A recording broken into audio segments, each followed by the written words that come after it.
Holy crap. People persist in doubting the evidence. Don't run and hide. Don't be afraid. Don't turn away any longer. The truth will set you free. You're listening to Jimmy Church, Fade to Black.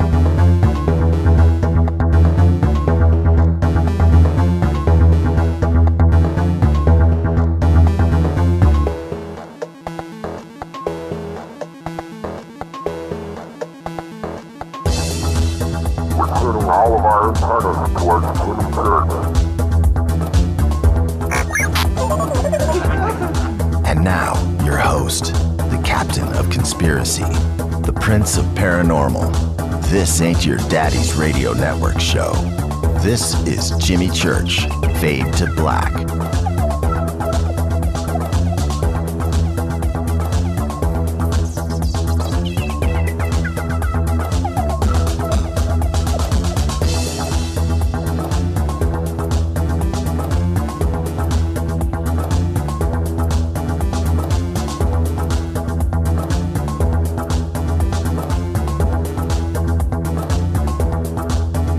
Yeah. How you doing? How you doing? All right. We made it. Makes me want to break out into song. Fade to Black, bespoke radio for the masses. Today's Thursday, February 5th. 36 days into the new year, 329 days left. Tonight is our 200th show. Where did the time go? Let's get this show cracking. We are live from the truthfunders.com studios right here in downtown Burbank, California. Truth Funders, if you have a book, an expedition, invention, or a paranormal documentary you need to get funded, go to truthfunders.com. Truth Funders, the #1 source of backing your project into the fringe. Go check it out right now. Support our community. Truthfunders.com. For KJCR and the Game Changer Network, I am your oh so humble host. Today, very humble, Jimmy Church. What is cracking, everybody? That's right. It's our 200th show. It better not be numbered 199 or 201. We've done so many. There's probably some bad math. But you know what counts? It's what we think it is. It's 200. No, I'm pretty sure it's 200. And tonight I get to spend it with all of you. It is FADERNIGHT. Open lines. What kind of luck, was that? I'm going to open up the phone lines in a bit to all of you. 323-825-5045. Also, you can Skype in Fade to Black 14. That is the number 14. No spaces. Just straight across. Fade to Black 14. Big salute to the proud men and women in uniform all around the world fighting the good. Think about this for a second. Out there defending our Constitution, our right to freedom of speech, makes this show happen. All right, let's go. Let's get the show cracking. A bunch of news came out today, and, it's our 200th show, and I'm just, again, humbled and honored. All of you faders, faders.org, fadernauts, everything that has happened in this past year has just been tremendous. And without any of you, nothing would be possible. I don't have. Let me get to a couple of things, and then we'll start knocking some stuff out. Studio Dome speakers, Bluetooth speakers. Go over to jimmychurchradio.com. Thank you for your support and actually checking it out yesterday. Studio Dome contacted me this morning. They're like, "Dude, right on. Wow, what an audience." Yeah, thank you. Studio Dome Bluetooth speakers, small, compact, the best warranty in the business, subwoofer. I mean, voice activated. Check these little guys out. They are amazing. Solid metal steel. I'm holding it in my hand. I'm sitting here. I can't talk while I'm holding this because I'm mesmerized. These things are absolutely amazing. And our analytics tell us that 40% of our listeners are listening on cell phones, smartphones. You need one of these to go with that. So just go to jimmychurchradio.com. You'll see it right there. There's the link, Studio Dome. Enter promo code Jimmy, and all Fadernauts get $40 off of the list price of $99.99, and you get free shipping. That's all I have to say for you Fadernauts. Contact in the Desert is coming up. It is May 29th through the 31st in Joshua Tree, California. Before you know it, it's going to be upon us. If you go to the website, jimmychurchradio.com, just go to future. It's kind of cool. We have like present, past, and future up there. Go to future, and you'll just scroll down. You'll see Contact in the Desert right there. Click. There are super early bird tickets right now. Get them. Last year, the media said there were 4,000 people in attendance out at Joshua Tree. It felt like that. Other reports were saying, no. It was more like 2,900. Just insane. So one of the best lineups I have ever seen for events like this. And we've got a couple of really cool things. Now, I'm going to be doing myself 2 or 3 different or maybe 4 different lectures and panels. And as those are revealed, I know what they are, but I'm going to wait for them to officially put them on the website before I start, flapping my jaws and talking about it. But I am so excited with what they've got set up for us out there. Of course, we are going to broadcast that Friday, the 29th. Last year, I think we had 12 or 14 guests on the program. We did. And we're going to do the same thing this year, except we're in one of the halls, and we'll be doing it live in front of a few hundred people. So that's going to be really cool, and probably the same type of format. 12, 14 panelists, researchers, authors, right in a row. Bam, bam, bam. We're going to have a great time. And so that's coming up. Also, yes, we made the Talk Stream Live Hot 50 list for 2014. Woohoo! We did. Got the list today. That's right. We came in at number 38. I cannot believe it. Here we are. We're doing our 200th show today, and I'm thinking what a year it's been. And it's you kind of reflect and you think about things. It's been a crazy year. But to come in at number 38 on that list in our first year is extraordinary. Now, I don't have any kind of speech, or I didn't prepare anything. I just kind of rolled with it today because it didn't really soak in really the significance of it. But you go and you look at that list and you just think, wow, what? Really? And trust me, it's humbling. And you know what number 38 is? It's one better than Man Cow. Got to get him on the show. Man Cow came in at 39, and that's pretty cool. Thank you, Man Cow, for being there and allowing me to be number 38. And everybody that has been involved with the show, of course, special thanks go to Rita. Without her, this show doesn't exist at all. I don't exist. So thank you, Rita. But everybody else that has been involved that I give thanks to every single night at the end of the show, and that's Mark Kovar, and that's Hilton, that's LJ3, Renee, Jonas, Gene Viteau, whose vocals were erased on a hard drive that I've been trying to reconstruct over the last couple of months, but Steve Harder, of course, and if I've left off some names, I apologize. Method, of course, Dale Romero, who has been a friend of mine for over 30 years.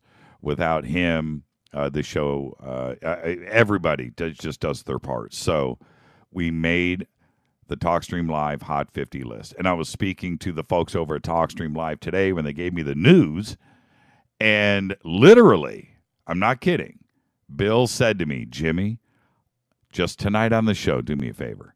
Give me a Gobekli Tepe. And I was like, you listen?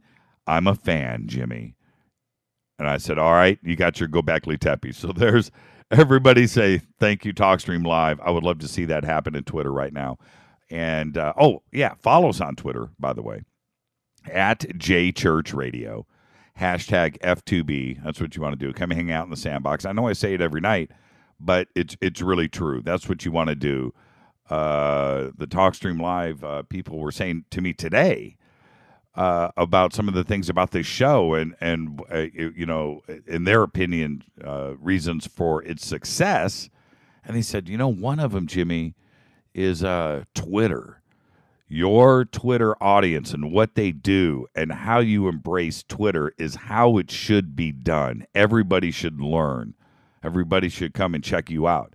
And my response to that was, well, yeah, cool. I get it. But Twitter and this show and how we do it was an accident. They did it. The FADERNIGHTs did. I didn't do it. It wasn't some brainiac move on my part or Rita or anybody else here, any of the staff. It was a natural thing that happened, and it just grew. But for me, I get technology, and I understand it. I embrace it. But that was an accident. If somebody's going to go and try to copy this or use it for their success, be careful on how you do it. Don't try to force it. Don't try to push it, because that's not what we did. The people that are here with us want to be here. It's never come from the other direction where we pushed it or came up with some idea and promoted it. The Twitter world, also, some of the chat rooms that are out there that run during live in this show. And I'll say hi to everybody that's on Spreaker right now that is in that form right there that is posting. Those are people that want to be there. Those are fans that want to be there, that are compelled to comment. Trolls be damned.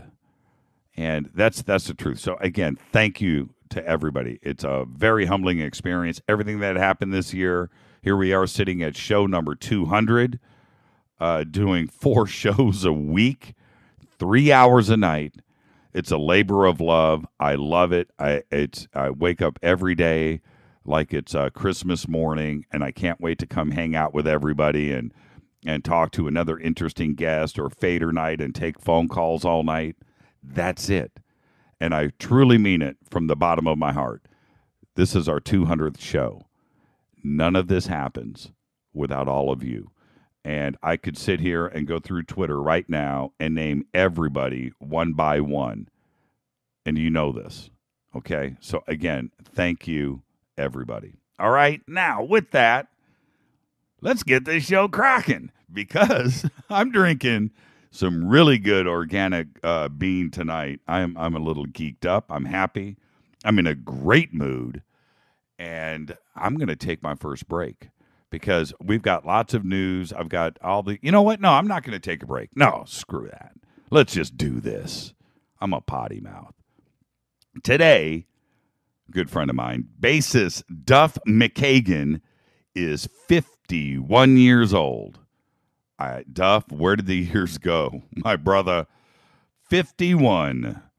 Also today, director Christopher Guest is 67. Actor Tim Meadows is 54. You know Tim from SNL. He was really good in Walk Hard, the Dewey Cox story, Coneheads, Wayne's World. 54 years old. Our dead guy's birthday today is William S. Burroughs. Best remembered for one of my favorite books of all time, Naked Lunch, which was made into a movie by David Cronenberg. and one of the trippiest movies, in my opinion, that you'll ever see. And it stars Peter Weller, RoboCop, and Weller develops an addiction to the substance that he uses to kill bugs with. It's crazy. And then he accidentally murders his wife, becomes involved in a secret government plot orchestrated by giant bugs that turn into typewriters in Casablanca. Well, a fictional Casablanca. Great movie. If you've ever seen it, check it out. All right. Now, let's light up Twitter right now. I'm just going to spin around, and I'm going to watch this happen. What's your favorite Christopher Guest movie? Is it Princess Bride? Should be. Spinal Tap? Better be. Waiting for Guffman? Could be. Best in Show? Probably. A Mighty Win? For some. Or for your consideration. What is the best Christopher Guest movie? And that's how great that guy is. Because that is a tough choice to make. What's your favorite Christopher Guest movie? There is not a bad selection here. But what it is going to show, as I'm going to take a break here and I'm going to watch this blast through Twitter, it's going to show your personality. The Mighty Wind Blows. Michael Anderson, how can you say that? That's why we embrace Twitter on this show. Follow us on Twitter, Facebook, and YouTube. You can just go to jimmychurchradio.com. All the links are there. Go follow, like, and subscribe. Tonight is Fader Night. It's our 200th show. 323-825-5045. I've got a bunch of news I'm going to read when I come back. Like we do, it's the news you know nothing about. This is Fade to Black, bespoke radio for the masses on the Game Changer Network. We made the TalkStream Live Top 50. Life is good. 200 shows and Fadernauts all night. I'll be back right after this.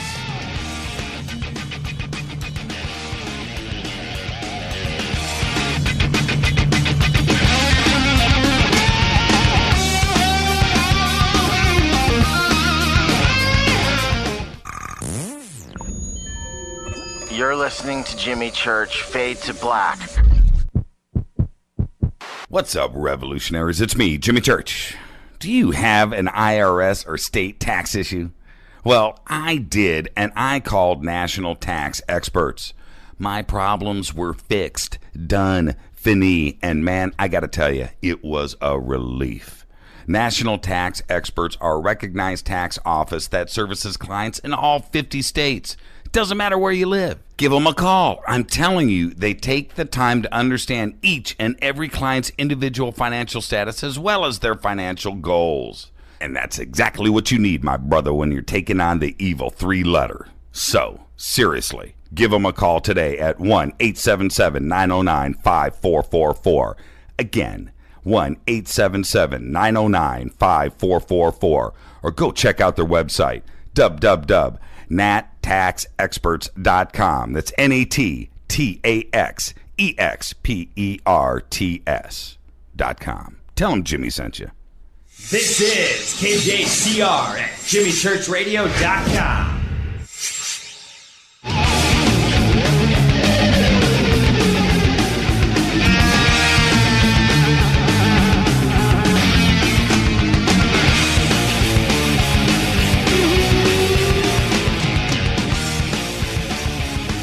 $200 shows. 200, man. Fade to Black. All right. Who's up first? I'm going to do it. Let's just do it now. I was going to read news. I'm too jacked up. Let's do this. 323-825-5045. 323-825-5045. Let's open up the phone lines right now. You can also Skype in Fade to Black 14. No spaces. And while we are waiting, we're on that delay. While we are waiting, Let's just go to Ben Miller, email. Congrats on the upcoming show. Hard to believe you have blown through 600 hours of quality programming for all of us. Stan Deo is so interesting. I was surprised to hear you say that you had followed him for years. I used to be eager to find him as a guest on various shows. Okay, boom, boom, boom. Okay, I didn't even get to the end of the email. Anyway, he says, congratulations. There you go. Let's go to our first call. Let's go to Naptown. Michael Anderson, how are you tonight, sir? Good evening, Jimmy. We made it. Happy 200th. Thank you, sir. So you're surprised that I picked Mighty Wind Blows, huh? Well, why would you say it blows, or were you just joking? No, that's the main song, the Mighty Wind Blows. Oh, I've got you. The Mighty Wind, and at the very end, all three groups got together. And yes. Okay, there. I knew better. I just thought, Michael, what are you doing? How can you be that? But okay, I knew better. No, I think it's better in Spinal Tap. There are aspects about the thing is with Christopher Guest. Honestly, no joke, they're all great. And every time I watch a Christopher Guest movie, I'll go back and see Princess Bride again, and I just think to myself, it's the greatest movie I've ever seen. It's that good, and you can quote any line, just like in Spinal Tap or Best in Show and Waiting for Guffman. Every single one, you know what I mean? You watch it, and you kind of forget the other ones because the one that you're watching is just so great, and you get caught in the moment. Amazing stuff. Very much so, very much so. Well, I just wanted to call in and say happy 200th and, voice my opinion. I like the Mighty Wind Blows because, I think that it portrayed that whole digger movement and the beatniks perfectly. I mean, they were before the hippies, and that's pretty much what happened to them, And it's just so well acted, and we could go through the list. What I do have here? Jane Lynch. I have a Best in Show DVD here. And she literally one day, she said, Jimmy, hold on. She runs into her house, and she's in there. And then she comes back out a few minutes later and goes, here, hands me her personal DVD autographed. I was Very like, cool. Jane, you are so cool.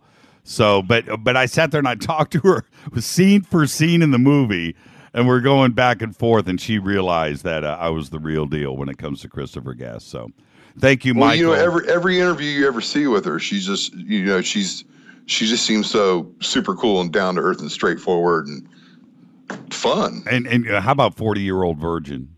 She was great in that too as well. Oh yeah, very good, very good. Thank you, Michael. I've got calls lined up all night, man. Have a good evening, but sir. I made sure you were first. Thank you, Michael. Bye. Have a good night.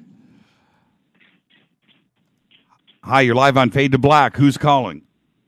Hey, Jimmy, it's Josh. Hey, Josh. How are you, brother? Doing well. Hey, man, congratulations. 200 shows now. Can you believe it? It went by quick. I thought, I was like 200 already. I was like, wow. I know. Every day, it's funny because as we do each show, episode, 102, 103, 104, and everything is filed and numbered and so forth. And you just plug along, and the next thing you know, it's 200. It just like came out of nowhere. And this week, I forget who started tweeting it, but they were saying, Jimmy's 200th show is coming up on Thursday. And it didn't really hit me because we were still at 196 or what, you know what I mean? And it's just, but here we are, man. Josh, we made it, man. 200 shows. It's so cool. And I really, I've listened around to all the other shows and everything that are out there. And, I've caught on to you, and I'm real impressed. And I was like, this guy knows his stuff, and just kept on continuing listening to you. I was going to say, that I listened to the Gerald Clark interview on there and saw a little bit about what he had to say on it. And I'm like, that where's this guy's head at? I mean, yeah, it was absolutely nothing. What he said made any sense. I said you were foul mouth, and you absolutely were not. Yeah, everybody knows I'm a big potty mouth, right? Yeah. Yeah. It was just unreal. Yeah, so, I don't get it either, but you know what? Everybody's entitled to their opinion, and I will always take the high road. Am I confused? Absolutely. Sure, but we're moving on. But hey, absolutely. Oh man, Josh. One last thing about him. Go ahead. Sorry? I'm sorry. Go ahead. I was going to say on the Christopher Guest, there was a friend of mine was Almost Heroes with Chris Farley and who was it? Matthew Perry, I think. He directed, I think, or wrote it or something. Yeah, well, there's a few other things about Christopher Guest. He was in like A Few Good Men. A lot of people don't know that. Yeah. And they don't. He's a lot of shows, a lot of movies. Yeah, a lot, and you just don't know it, and you kind of take another look, and you go like, man, wait a minute, that's Christopher Guest. You don't realize it, but yeah, absolutely. Hey, Josh, thank you. Congratulations. Thank you, brother, and I'll see you on Monday. Absolutely. Bye. Bye. Hi, you're live on Fade to Black. Who's calling? It's Michelle. Hi, Michelle. Miss Michelle in the house. How are you? I'm good. You? I am happy. It's one of those days. It is. It's wonderful. Congratulations on your 200th show, Jimmy. Yeah, can you believe it? And you know what? There's only going to be one 200th show, and that is today. We're not going to hit 300 for, 6 months? So let's just sit here today and enjoy it. And again, we wouldn't have gotten here in such fun fashion if it wasn't for all of you in the FADERNIGHT. So thank you, Michelle. You've been around since the beginning. And, no, I haven't. Well, it's been only a few months. Wait. You have been involved in the madness, knee deep. I am mad. So it's okay. So yes, it just seems a little longer, but thank you, Michelle. Seriously, thank you. Yes, I also want to say thank you to all the FADERNIGHTs for the get well wishes and everything, and I'm doing better. Everything good? Kinda. Okay. Well, remember, we're on a large radio show right now, so we'll keep that stuff private. But I know I wasn't going to go into it. No, I know. But what I mean is, I didn't want to go into it. So okay, but that's all good. Yeah, exactly. Michelle, thank you so much. Okay, take care, Jimmy. I'll see you on Monday. Okay. Yeah. Bye-bye. Bye-bye. Hi, you're live on Fade to Black, and you're making a lot of noise. Who's calling? Hello? Yes?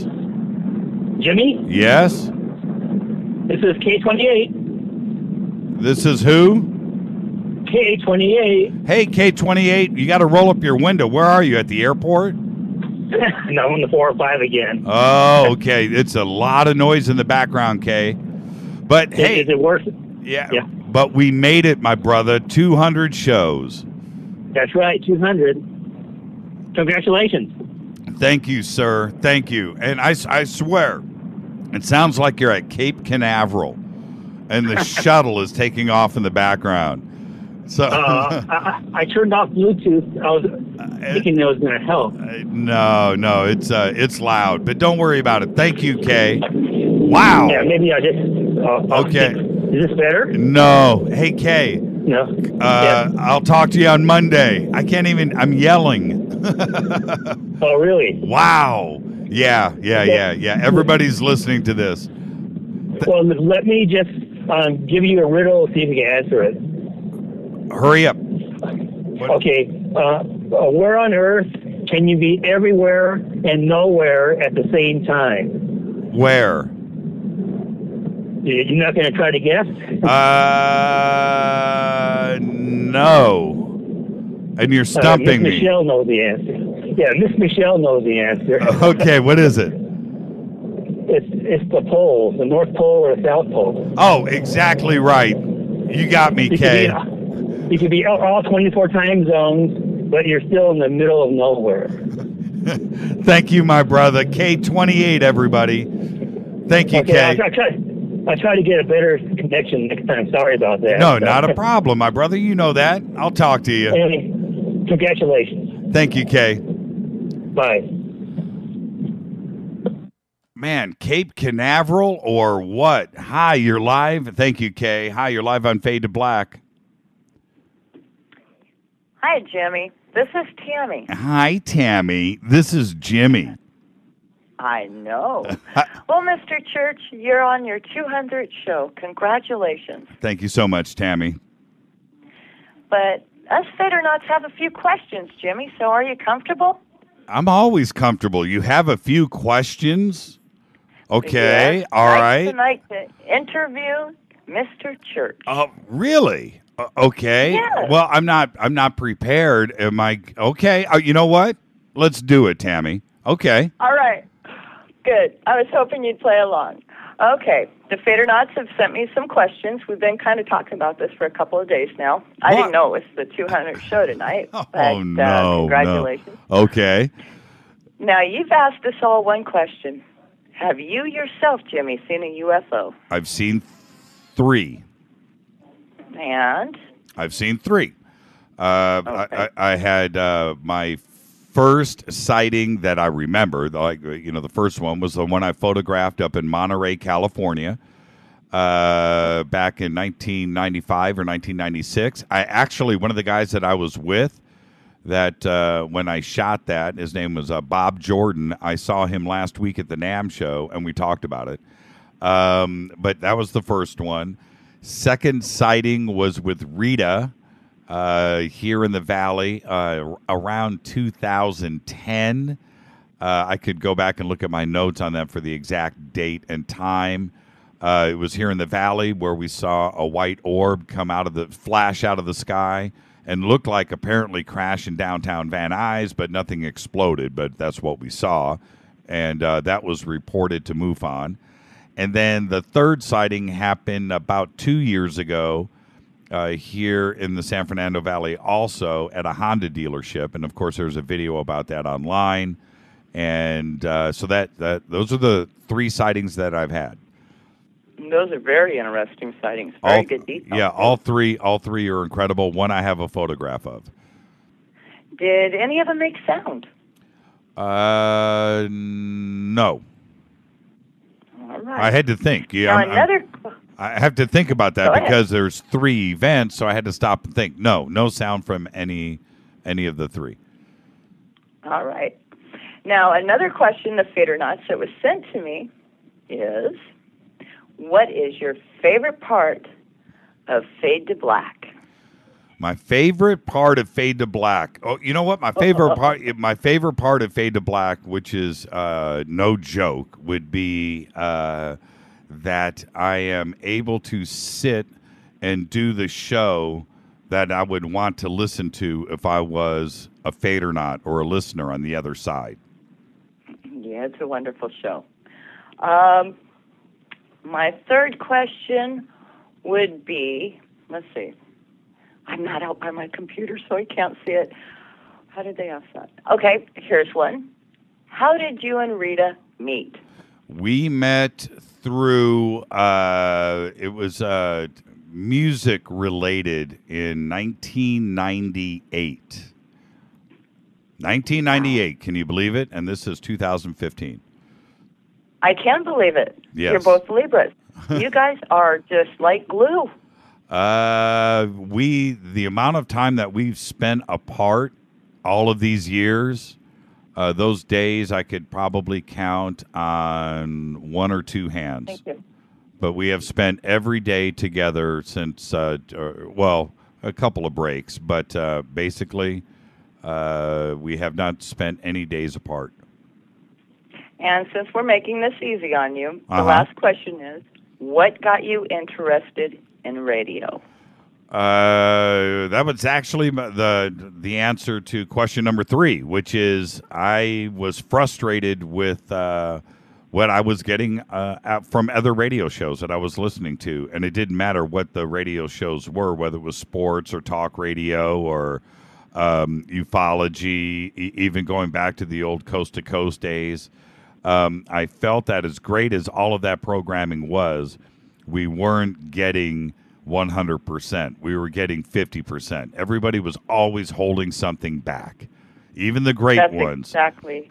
Yeah, exactly right, Jimmy. So I decided to go to school for broadcasting and for radio, and with the goal that I was going to always give 100%, that I would always never let my brain interfere with my jaw or let anybody interfere with my jaw, that I would only come straight out all the time. And that's it. That's why I'm here. And hopefully that's why this show is doing what it's doing today, because everybody knows that I am not holding back, and I won't. And you know what? All of us Fadernauts appreciate that. My last question, you have to look at a photo of yourself and tell us what was going on through your mind during that photo. I'll post it in a second. Thank you, Jimmy. Have a great night. I'll talk to you. Thank you, Tammy. All right, bye. Have a good night. Hi. You got to turn down the radio. You're live on Fade to Black. All of us Fadernauts appreciate that. You got to turn it down. Look at a photo of yourself and tell us what's Oh, man. Okay, the countdown starts. Hey. Yes. Okay. Can you turn it down? Okay, you're live right now. Who's calling? All right, Jimmy Church. This is Lori Brooks. Hi, Lori Brooks. What are you doing? Oh, not much, kicking back. And I just wanted to say, I don't know where to begin with the accolades and congratulations for you. I'm so excited. How exciting is this? It's one of those days. Thank you, Lori, first off. It's one of those days where, I woke up this morning after coming, there was a great show last night with Stan Deo. And right. I woke up today, and it was just a normal day. I had stuff I had to do. I had to go out and get, food for the dogs. I had to go do some shopping. I had to go, to go do things.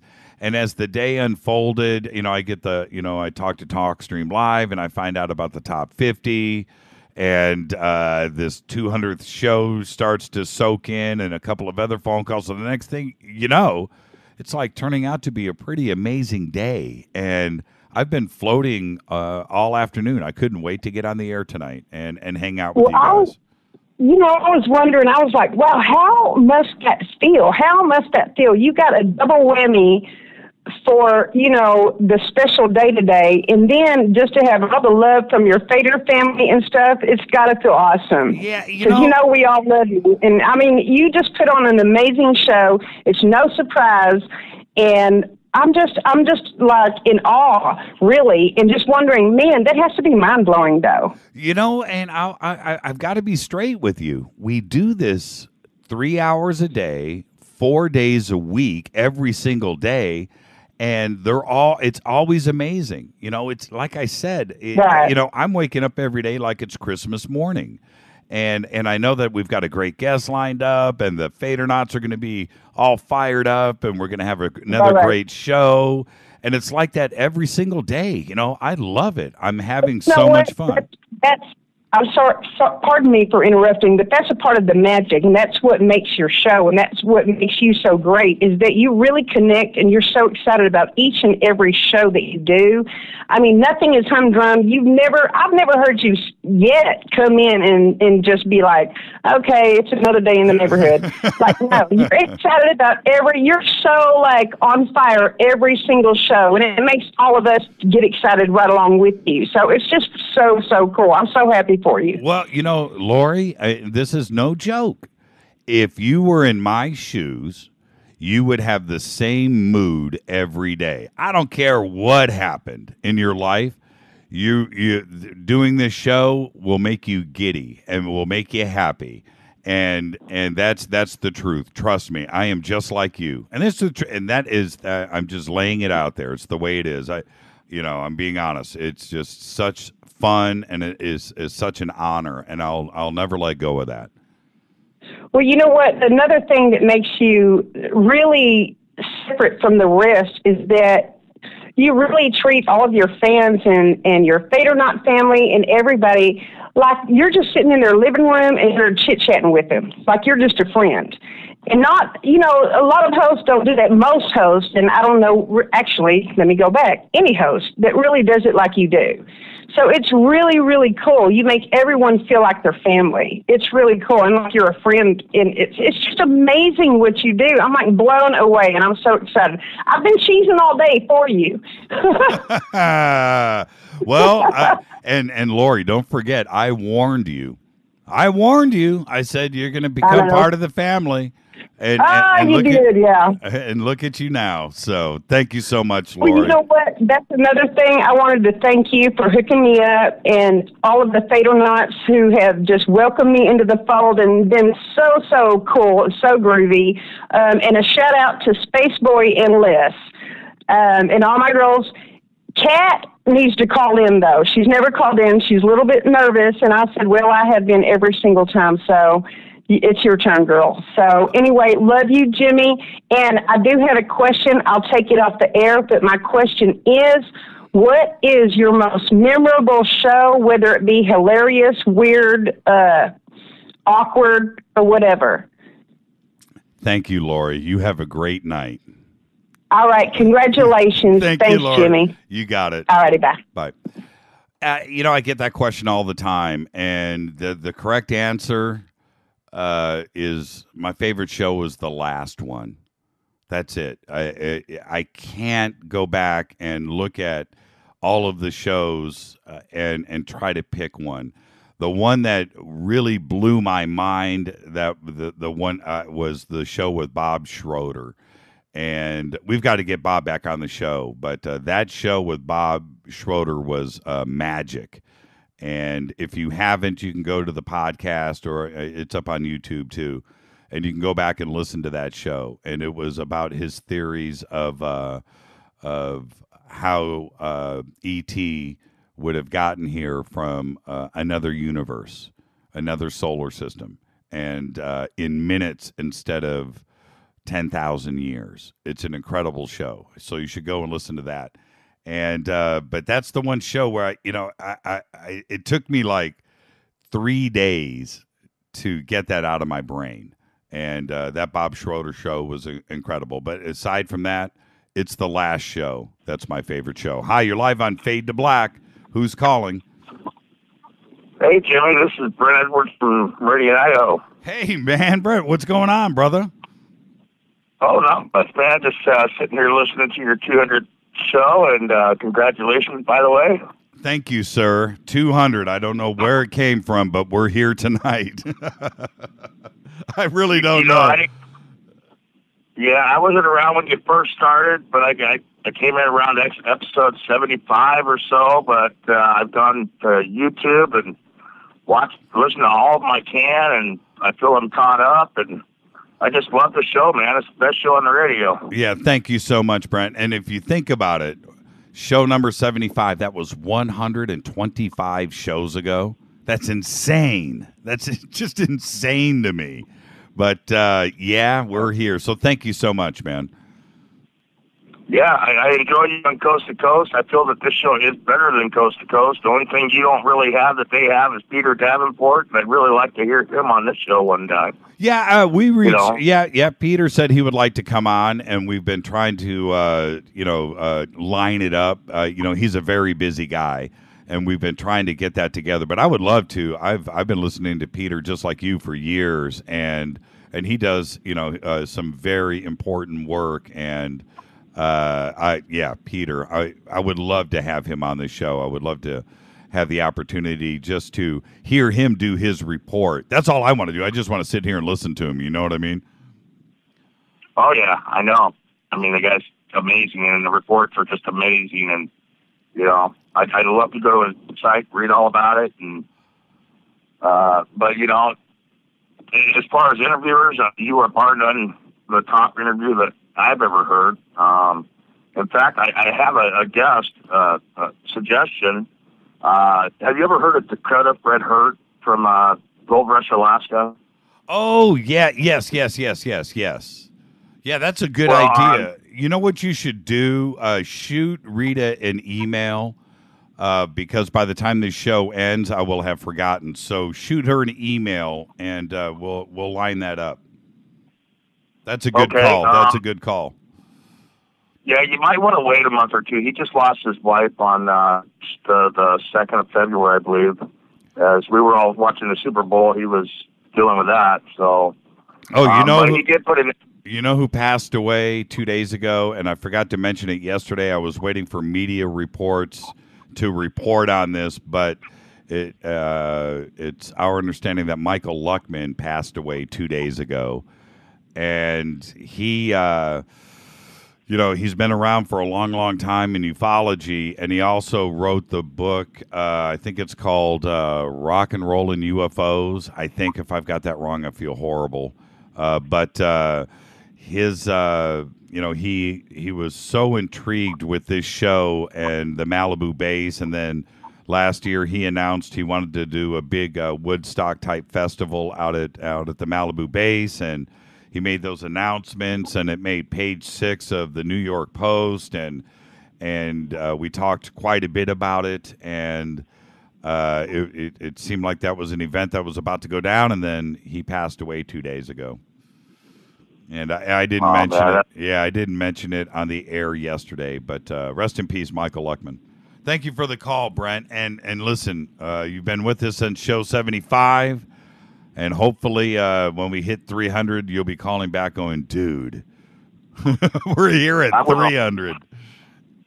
Hey, I called you on your 1-year anniversary. I will keep up to the tradition of the anniversaries and the 100-year shows, and maybe globally technically THE, sir. Thank you so much, Brent. You bet. You have a good night, Jim. You too, brother. Gene Bateau. Yeah. How are you, sir? Give it to me. Give it to me. Give it to me. Boom.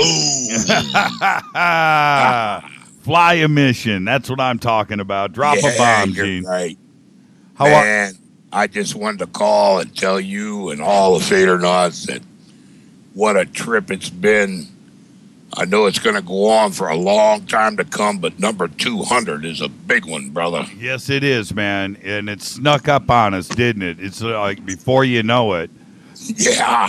Wow. But we made it. And listen, seriously, from me to you with love, thank you for everything that you've done on and off the air. You know that. So thank you so much, Gene. You're a one of a kind.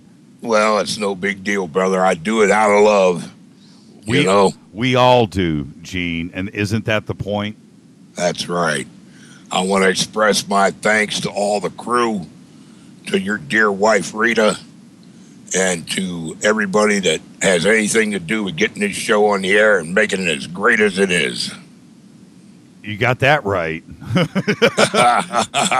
Truer words have never been spoken, Gene. Thank you so much. Yes, sir. There's a lot more to get on. God bless the Fadernauts. Thank you, Gene.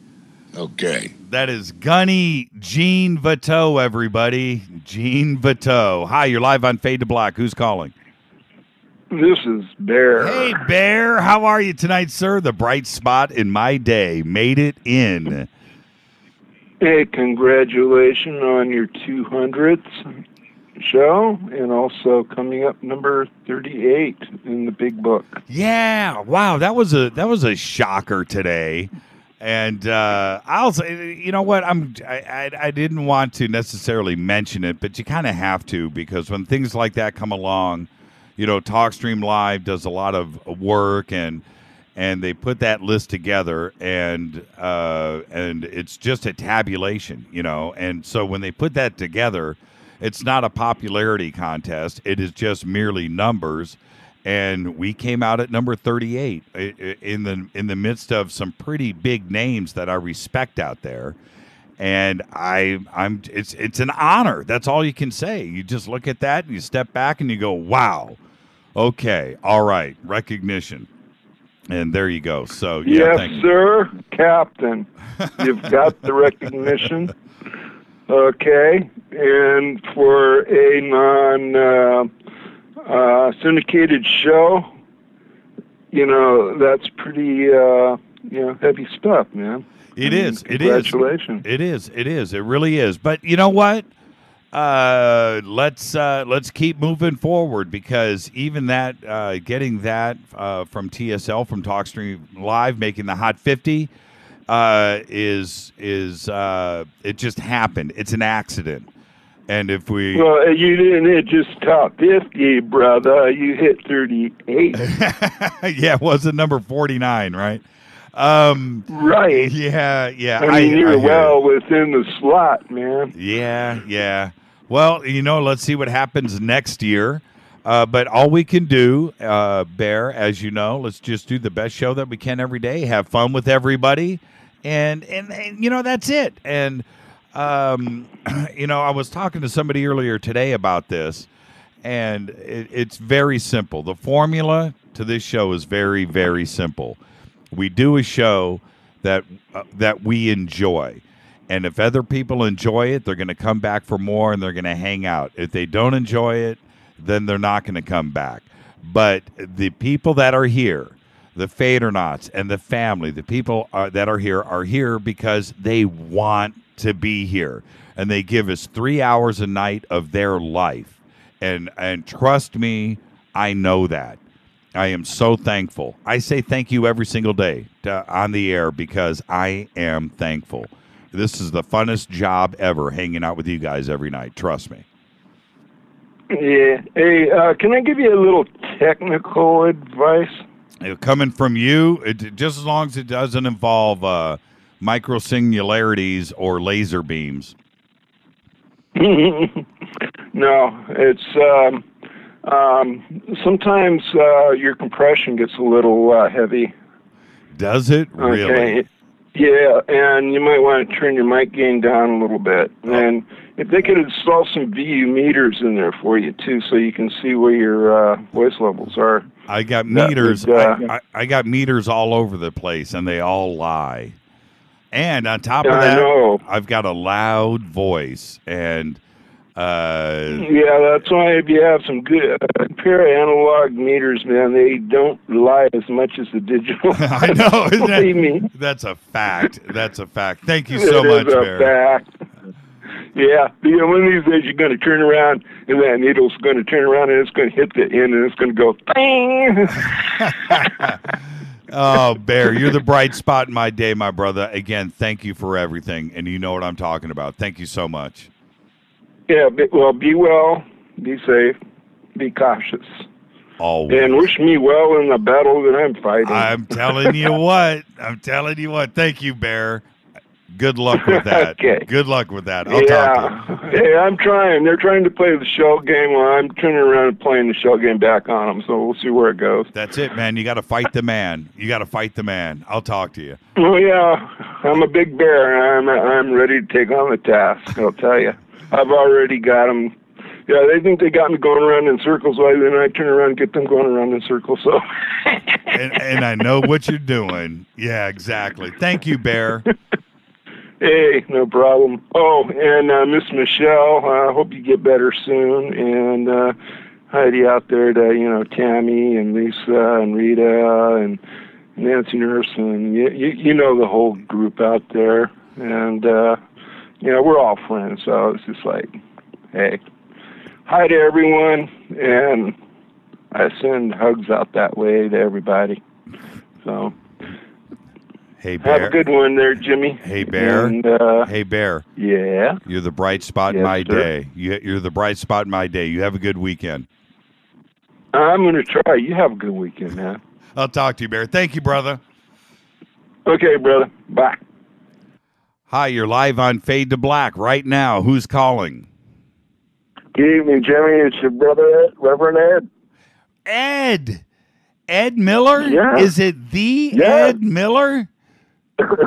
Yes, brother. It is me. I don't want to confuse you with any other Ed Millers out there. You're the Reverend Ed Miller. How are you tonight, sir? I'm doing well. It's Fader night. Under the circumstances, I'm doing well. Why? What's going on, Ed? Well, unfortunately, I'm not able to listen to the show anymore. Why is that? Spreaker does not work because Spreaker won't work on my phone. Are you kidding me? Well, what if you go straight to the website? Well, it keeps buffering. I've tried. Oh, really? Okay. Yeah. Wow. Okay. Well, we've got, I would suppose that the 2 or 3 places that you can go and listen, it's not right. Okay. It may be the same thing, but hopefully by Monday, maybe with the addition of TuneIn and iHeartRadio, if we get everything done like... Oh, you're coming back to TuneIn? Yeah. We're set up there. It's just technical issues. That's all it is. And also TalkStream Live. Well, I'm looking forward to hearing it. And congratulations on 200 episodes. Yeah, we made it. We made it, Ed. And so hopefully with the TalkStream Live, TuneIn, or iHeartRadio, if Spreaker is buffering on you, hopefully once somehow you're going to be back with us. TuneIn was always working well for me.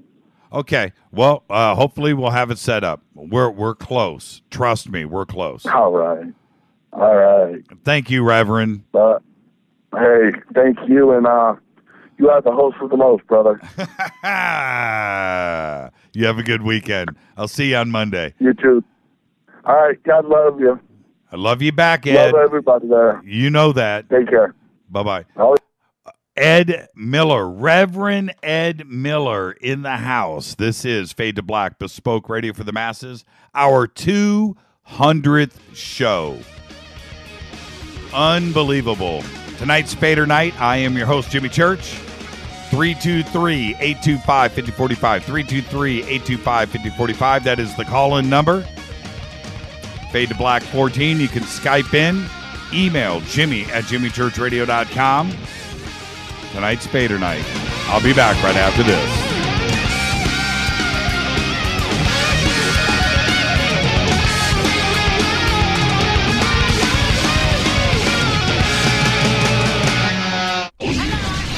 You're listening to my main man, Jimmy Church, on jimmychurchradio.com. My name's Nick Dominguez. Hi, I'm Rex Dominguez, and I listen to jimmychurchradio.com.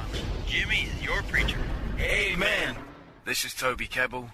You're listening to jimmychurchradio.com. Don't hurt me, Jimmy. I'm only little. Hey, I'm Adrian Grenier. And this is Ari Gold. We're of the Honey Brothers. Yes. We are of the Honey Brothers. Hey, I'm Adrian Grenier. And I'm Ari Gold. We're the Honey Brothers. And you're listening to Jimmy Church. The Revolution. KJCR. JimmyChurchRadio.com. Despite popular opinion, reading a book will not make you smarter. But listening to Jimmy Church will.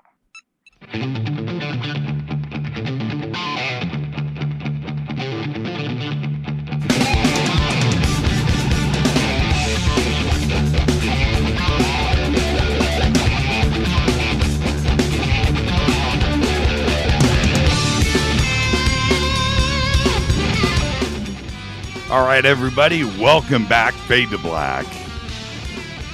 Bespoke Radio for the masses. Tonight is Fader Night. It is our 200th show. 200 shows. Where did the time go? It's the fact that I'm able to do this tonight, Fader Night, on our 200th show, and hang out with everybody. And I think I know who's calling. Hi, you're live on Fade to Black. Who is this? This is Norik. Norik! It's Norik. What's up, my brother? Oh, man, I just want to call in. I try, I almost never call in because your show is so good that I don't want to interrupt anything. I don't want to miss anything. But tonight I have to call and congratulate you and everybody on your show, everybody that works on your show. Amazing, amazing job. I can't stop listening. Every night it's a surprise. It's so great. It's a surprise. It's a surprise for me too. But just let me say this, Norik. You've been around for a long time, and you know what? You're right. I think you've only called in maybe once or twice over the last year. But you hang out. You've participated. You're an official Fader Night. On top of all of that, you're a badge carrying Fader Night, and just thank you for your support. on and off of the air. You know what I'm talking about, but you calling in means a lot. Thank you so much, Norik. Yeah, man, of course. And hey, I'll keep it short, but I do have a question for you. Sure, go ahead. Okay, this is going to be kind of a challenging question. Question is, what do you have around the corner? Because so we know that we have Contact in the Desert, and you have other events that you already told us about, but you haven't told us what you haven't told us about. So I want to know, what do you have in your pocket? This is show number 200. What do you have in your pocket? And I'll take the answer off the air. No, stay with me, Norik. Oh, okay. All right, I'll say. Yeah, stay with me.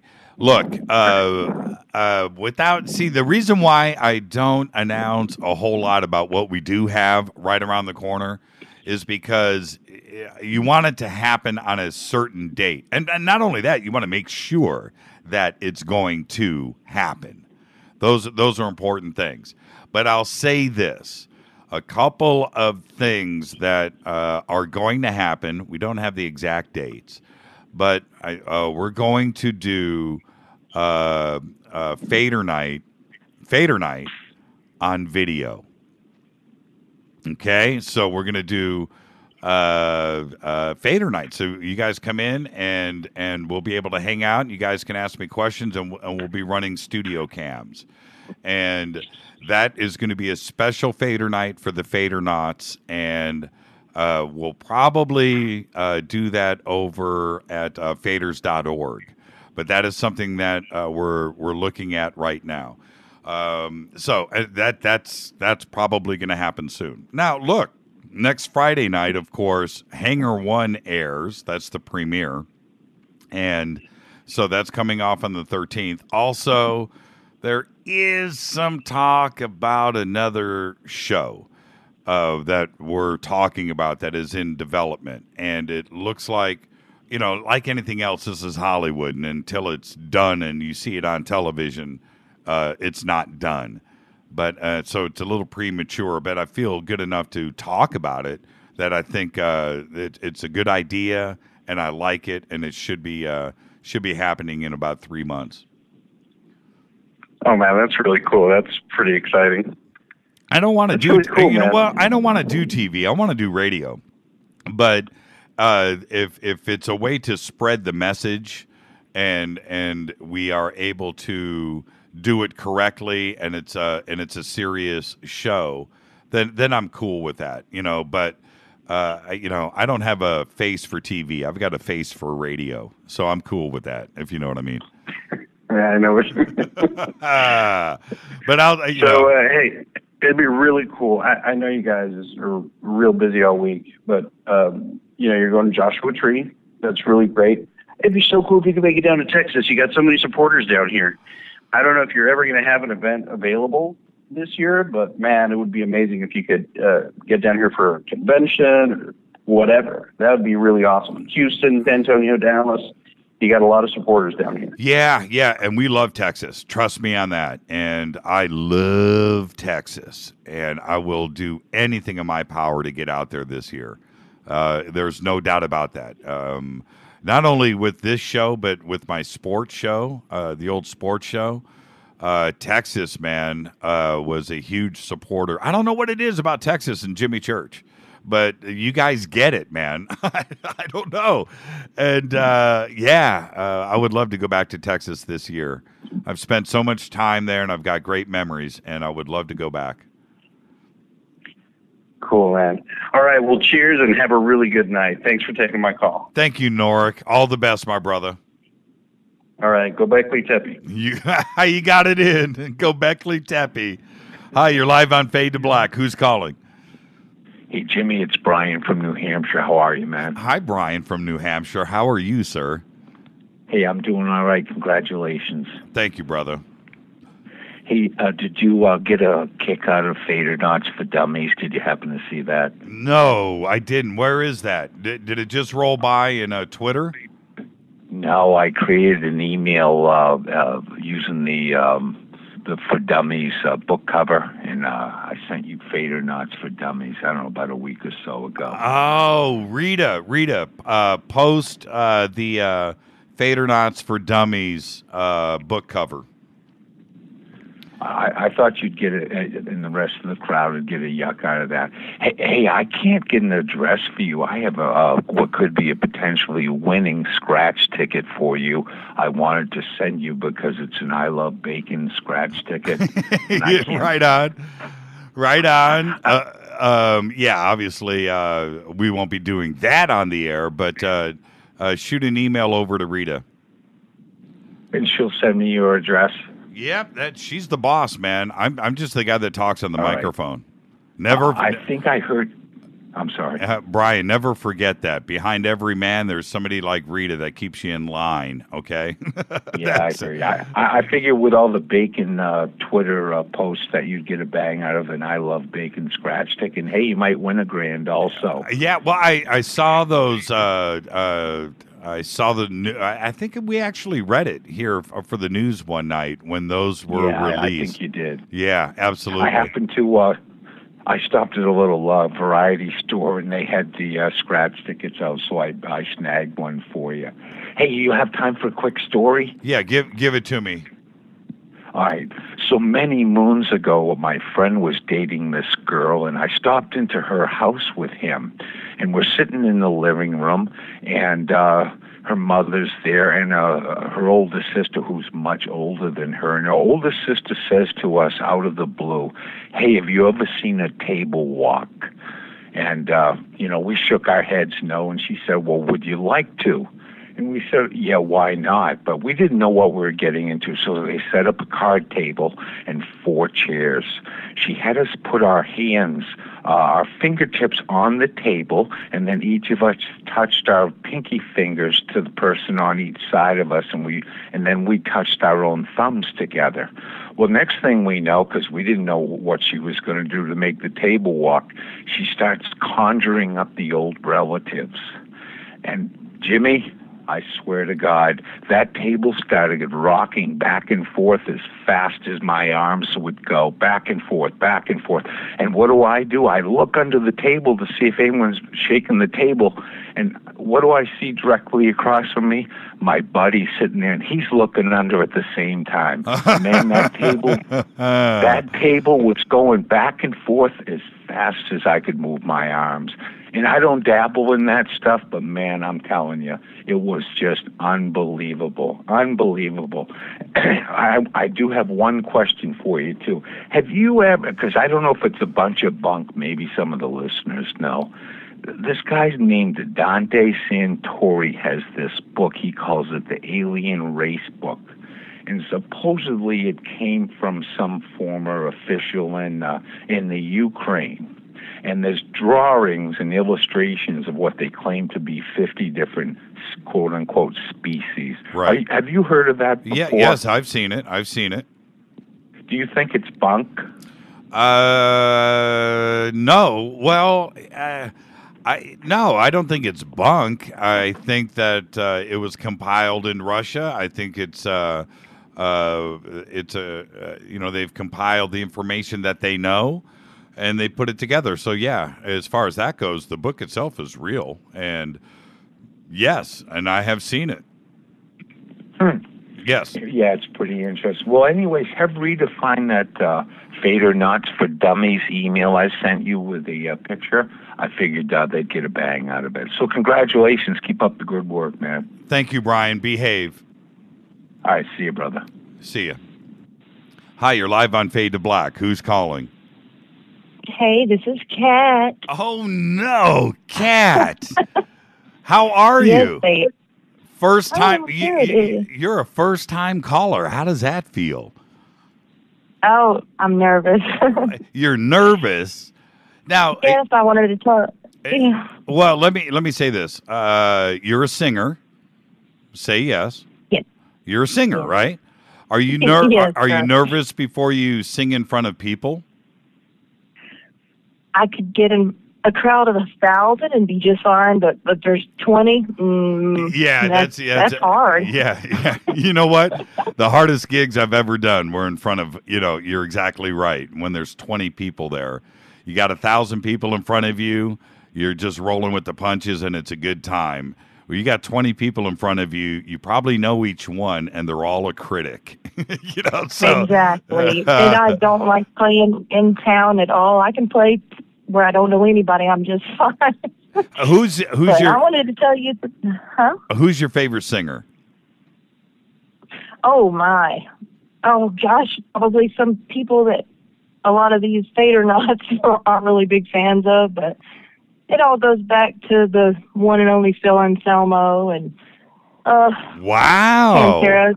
Yeah, they're from around in these parts of Louisiana. And grew up with them and Acid Bath and oh my goodness, look at Pantera you back in the big hair days. Yeah, man, there's nothing like Pantera back in the day. Oh man. Oh man. Yeah, you're right there. I'm with you. Okay, so then I'm kind of a Cowboys from Hell guy. What's your favorite album? Oh, Cowboys from Hell. Yeah. Vulgar Display. Anything. I'm even a big fan of Phil's band, Down, and him, Phil Anselmo and the Illegals. You know what? He hasn't gotten his due on that band. It should be. How do I want to say it? I don't want to say popular because he doesn't want to be popular, but it should be. It should be something that people are talking about when they talk about Pantera or just any of the other progressive metal bands that are cutting edge. It should be right there. It should be, but unless you're going to play the game, you know how it is. He's got his own mind, his own opinion, and a lot of people just really don't like it. But hey, what'd you think of? There's another band that I love, and for some reason nobody talks about them like they should. And since you're from down in that area, the Southeast and the South, what about Corrosion of Conformity? Oh man, you haven't seen the picture with me and Pepper. Oh my God, I love them. There's, well, where my heart lies. I think you can tell. And it's funny how many paranormal UFO shows can you go on to talk shows and have the host mention Corrosion of Conformity and Stanton Friedman in the same sentence? Oh man, they're in my vocabulary every single day. But Pepper was playing with Down, and one of my best friends that I'd known for 20 years was playing bass for him, Pat Bruders, and he told us to get our butts to the show, and we were backstage for the Down show, and just Pepper was a trip, kept bumming smokes, and full shredder, man. Pepper, full shred. Right. Full shred. Full shred. So, all right, now you were going to ask me a question. That was me talking over you, Kat. What were you going to ask me? Okay. I was just going to tell you congratulations. I didn't hear about Fade to Black until you were a guest on the other show talking about the Malibu underwater base, and I missed what the network was that you were on, and I was like, oh my God, I was going through the internet looking, what the heck am I going to find this, talk show host, and I finally found it, and it was back when, oh my gosh, what is that, Reverend, or the guy was a guest, Carter, Michael Carter. Yeah, Michael Carter. Yeah. I got an email from him this morning. He's awesome, and it cut out real bad, and I was like, well, I started listening, and I kind of was on Twitter. I think I had 104 tweets maybe in the past 3 years, and Les, Spaceboy, everybody, Nancy, Lori, everybody. Well, it was just unbelievably like, get on here, your family, and I'm friends with thousands, maybe 5 that I consider, I love it. I'm up to 4,000 and something tweets. Yeah, what's funny? Space Boy, Nancy, Walter, I wish I could name everybody. I feel bad. They're all rock stars now, and people that come into this show, because there's new listeners every single day, and they hear these names, and it's not. It's a little bit exclusive because they've been with the show for so long, but they're like famous now. It's like they're but you are on Twitter. Rita is the best I've got. I mean, every day, even though we're not, on the show, I've still got people to talk to, and Michelle and Tammy and Skater Princess, Lisa. You can't forget Skater Lisa. Oh, lovely. Oh, and she told me I got to say, "Wazo Shoto." Because she wanted to know how I say it. And I'm country, and I have, a little bit of a Louisiana accent. Just you do. Yeah, you do. And it's great. It's great. Oh, it's horrible.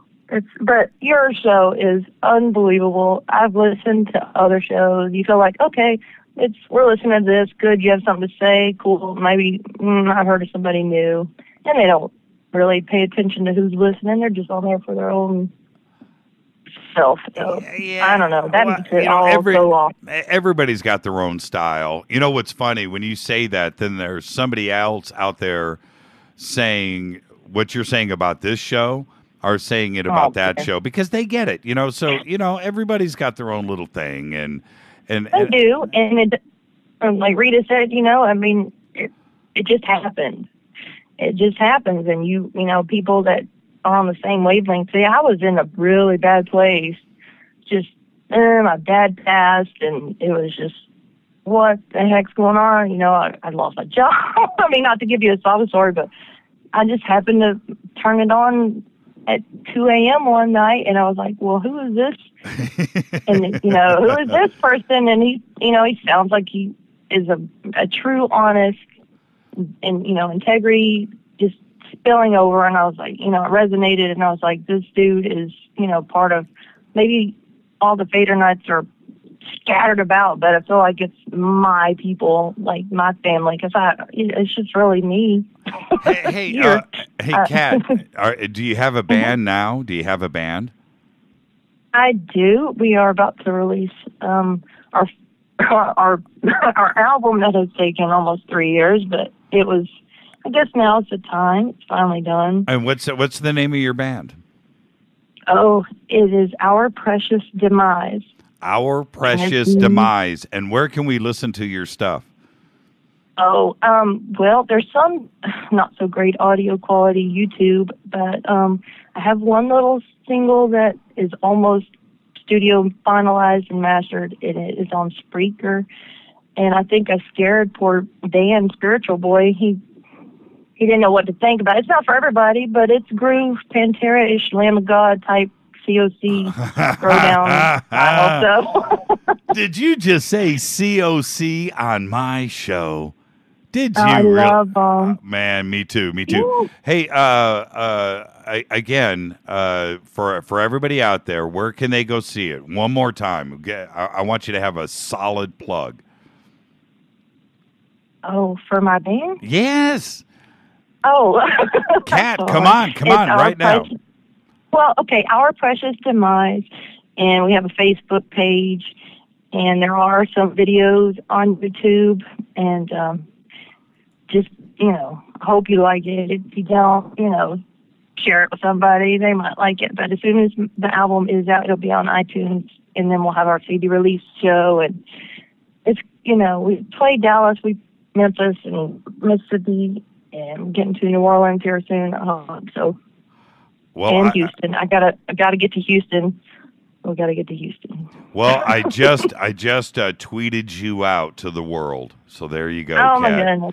All right. And when the album, I appreciate it. When the album is ready, I want to have first crack at it, and so send it to us so I can play it. Okay? Do me. Oh, definitely. Do me that solid. Thank you, Kat. I will. I'll have to send you the radio edit.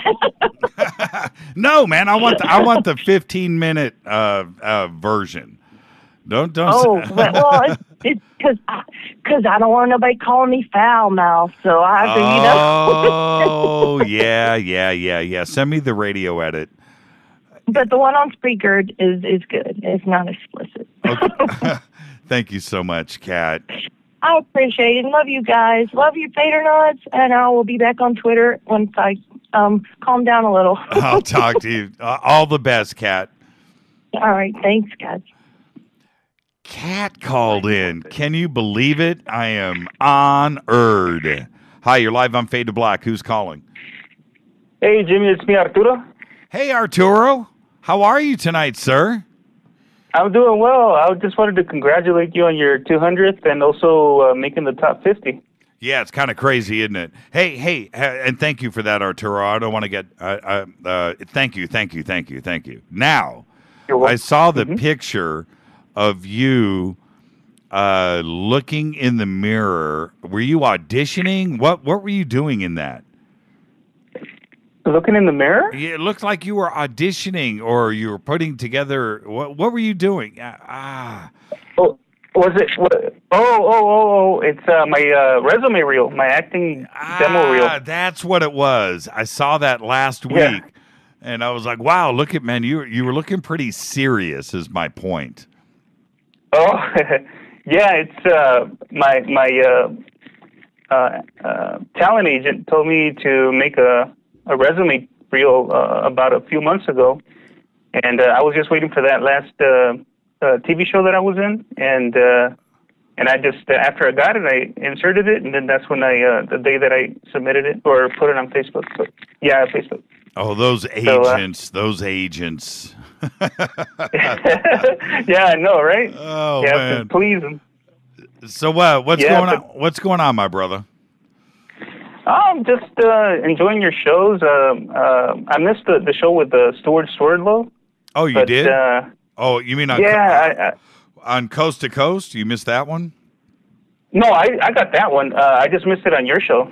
Oh, okay. Well, it's up. I mean, it's on YouTube, and I think it's on the podcast. Well, I'm going to check that out. But, yeah, I was going to mention the one with the Stuart Swerdlow, because I missed it. I went to YouTube, and I found one, and he was doing a lecture, and he mentioned my old hometown where I grew up, where I was born, in Aurora, Illinois. And he mentioned that there's a second CERN in Aurora, Illinois, and I was going, what? Yeah, and then, yeah. When he said that on Coast, and I think it you that tweeted that in, the question? Yes. And I tweeted the question, but then somebody else called, and it was a woman who said something about Aurora and CERN. But I tweeted that in. Maybe she saw it, or.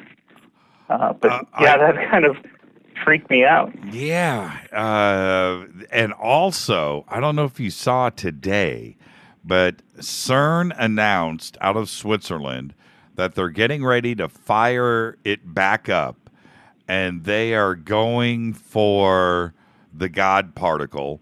And Hawking today came out and warned them against it, and said there's a possibility that if you're successful, then you'll dissolve the earth, you'll end everything, and we'll suck up into nothing, and we will be gone.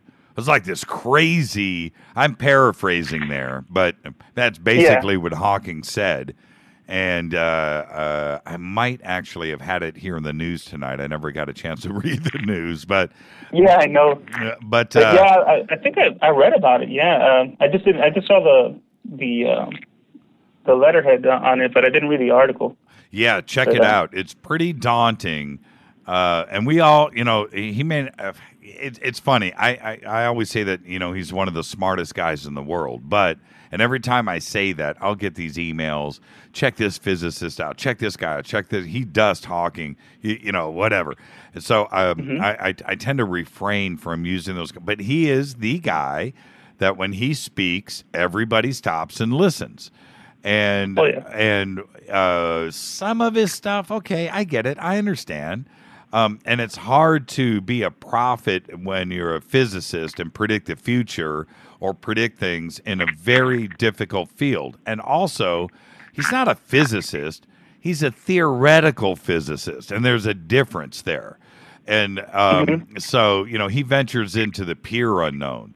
But when he says something like that, it makes you just kind of wonder. But you know what? They thought the same thing when we were going to do the atom bomb test in New Mexico, that, oh, you know, it's going to, we'll have a chain reaction in the atmosphere, and the next thing you know, humanity is gone, and who knows, maybe Earth will be gone. But nothing happened.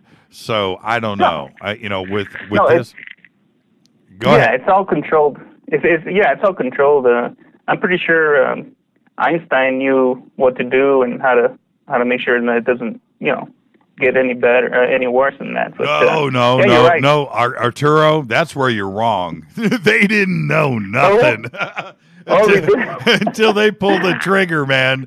Nobody knew. God. You know. I want to just use some funny, bad things, adult things I want to say right now, but you just know that things tightened up as they flipped that switch. Yes. That's all I have to say. Arturo, thanks for the call, my brother, man. And you bet. Oh, and don't forget to watch that movie I told you about. Jupiter Ascending. I sent that out today. All right. Great. Thank you so much, my brother. You got it, Jimmy. Talk to you soon. All the best, Arturo. Arturo, everybody, was when we started this show a year and a half ago. I don't know if he was our first caller, but he was certainly close. But on top of that, we had a forum way back on the original website, and I think he was the first person to post in that forum a year and a half ago. And he's a very talented director. Thank you, Arturo. Hi, you're live on Fade to Black. Who's calling? Hey, Jimmy, it's Allison. How are you? Allison, where have you been, young lady?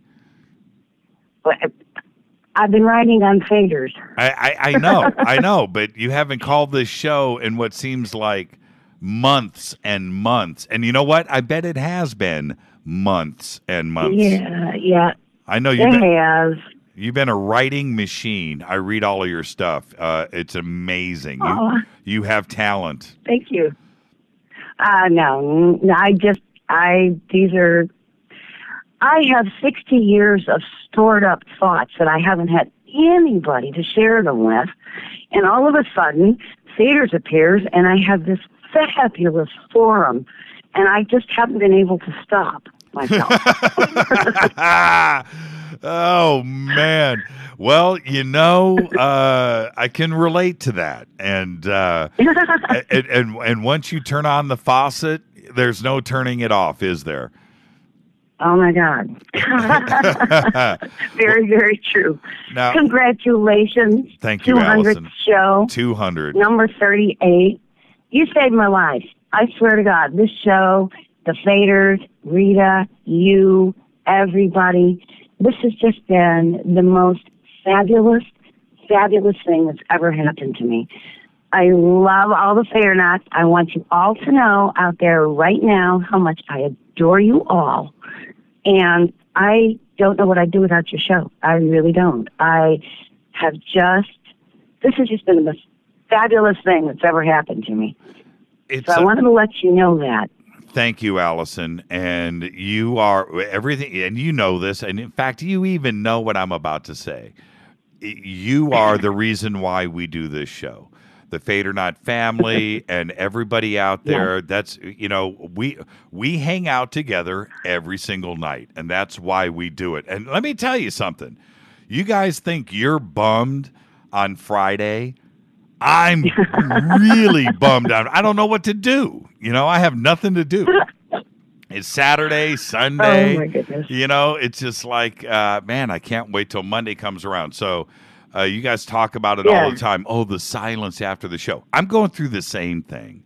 And it's so it means as much to me as it does to you. So thank you for that. Mm-hmm. These last 2 weeks have been extremely intriguing. You have presented, whether you know it or not, a whole bunch of people that have shown us different bits and pieces of a timeline that could have started 450,000 years ago. And in a different part of space than we're in right now. I'm trying to develop a new article, and I've just got so much research building up on this.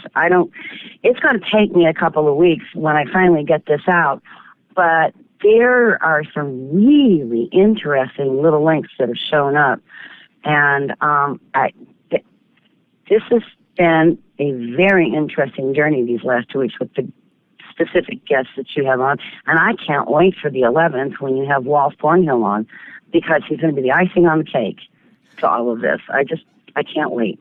Well, and what's interesting about what you're saying is when you have when you look back, it's not so much you're talking about 2 weeks, but I think for all of us, because I go through this, every single guest in their own strange way are all connected.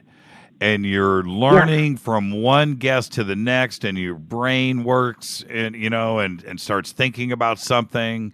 And then the next guest comes on and it kind of overlaps and maybe, it's really strange how, the last year you can do the 6 degrees of separation between every guest and the subjects. When you go from something like the Apollo moon hoax to Egypt to ghost in somebody's living room, they're all connected, and they all make you continue the journey from one guest to the next. If I'm going through that mentally, I know that everybody else is too, and it's just like one big long show. It's just like one big long blur, and everything just kind of blends into each other. Within this huge category is the category of archaeology, and like you were talking, about Egypt and our previous history. And I think it's very interesting that we, as a people on the earth, have this collective amnesia, plus the PSTD that goes along with a bad experience that none of us can remember. Sure. And yet, the last 2 weeks, each one of them has presented another piece of the timeline puzzle, and it's got me so intrigued. I can't every day. The reason why I haven't posted too much lately is because I've been busy doing research, following one track after another track into another track, and I'm hopefully going to be able to put it into an article so that everybody can go, "Oh, wow." Guilty as charged. I accept. Yes. And this is what your show does for me, sweetheart. So thank you very much. Thank you, Allison. You have a great night, and we'll talk to you over the weekend, and of course, we'll see you on Monday. All right, you betcha. Thank you, Jimmy, and congratulations. Thank you, Allison. Thank you so much. Okay. Bye. Bye-bye. That's Allison from Naptown, and one of the most talented writers out there. And if you ever get a chance, go to www.faders.org and look at her blog. It's right there, and it's some of the best reading. Just extraordinary. That's a woman with an immense talent. She's got God's gift. Thank you, Allison. Hi, you're live on Fade to Black. Who's calling? Hi, Jimmy. It's Carol up in Alberta. Hey, Carol. You're calling on our 200th show, and if you hadn't called in, I would have been angry. How are you tonight? I'm great, Jimmy. And congratulations on your show, 200. It's kind of wacky, isn't it? We got here, though, somehow. I think it's fantastic. And, I was listening to Stan Dale on Spreaker because my internet kept cutting out last night while he was on. Uh-huh. And, I would get to minute, what was it now? I wrote it down. I'd get to minute 64, and then it would skip ahead to minute 145 because it didn't want to have all that stuff in there. And it took me forever, all afternoon, to listen to the whole show. Wow. So I think those NSA dudes are checking out who's listening to what. Well, you know what's funny is we had one other email that came in today, and actually it was from Barrett, and he said the same thing. But out of the thousands and thousands and thousands of people that listened to the show last night, both live and on the replays, nobody said anything. You're the second person. But what's strange about that, because if it was across the board, we would have had 1,000 emails today, no problem. People have no issues with writing this show an email if it's not going right. Trust me. But we didn't get that. So, but what's interesting is you and Barrett were having nearly the same exact problem. So I don't know. I don't know if it was your internet connection, but I don't think it was the show itself. I think the show was playing just fine. And also, I don't know if there's too many people trying to listen at the same time too, both to the replays or to the live show. Could be. It's not supposed to be that way. We're supposed to be able to handle over 250,000 people, 250,000 and above. We have been assured that we're going to be clear on. So, but when I only have one email from Barrett, and Barrett's very important to me because, well, first off, he's Barrett, but the second thing is he's a radio guy. He did radio for years. He's retired now, and that's all he ever did was radio. And so when he makes comments like that, I have to just stop on a technical level and go, But he was the only email. And now I'm hearing this from you. And, okay, well, anyway, so what's going on? Everything good? Yeah, everything's fantastic. Where's Barrett located, I wonder? Memphis. Well, maybe you can't tell me. No, he's in Memphis. Memphis, Tennessee. I see. Well, maybe they're just listening to what me and Barrett are listening to. Yeah, that's what those dudes are doing. Yeah, I don't know. It's strange, though, isn't it? It is strange. Yeah. So what's cracking? I wanted to ask you, where's Star 6? I haven't heard from him for a long time on your program. I don't know. That's funny that you mentioned that. Star 6 has not popped in a long, long time. The last time he called in, he sounded like he was, had a little too much, little. So I haven't heard from him. I have no idea. He called in that one night, and I haven't heard from him since. So I don't know. Maybe he'll call in tonight. I don't know. I see. Okay, I was just curious because I hadn't heard from him. I thought the last time I heard from him was when Richard Allen Miller was on, and you said you had Star 6 on the line, and then his phone died or something like that. I don't know. Oh, but yeah, anyways, I do remember that night. You're right, and that was quite a while ago. Yeah, I haven't heard from Star 6 in a while. All right, hey, Carol, give Terry my best. Stay warm up there, and thank you for calling. Thank you so much, Carol. Thank you. Okay. Bye-bye. Bye. Donna Colvin, As I Live and Breathe. How are you, young lady? Oh, I'm okay, Jimmy. I just had to call in and wish you happy 200th show. Oh, thank you so much, Donna. And you know how important that is to me. So how's life? Everything good? I'm here. So anyway, I just want to thank you and Rita especially, all the Fadernaughts, all the love that's been coming my way. I appreciate it so much. And much more coming your way right now. And everybody, when Donna's off of the line here, I want everybody to tweet, "What's up, Donna?" at JChurchRadio, hashtag F2B.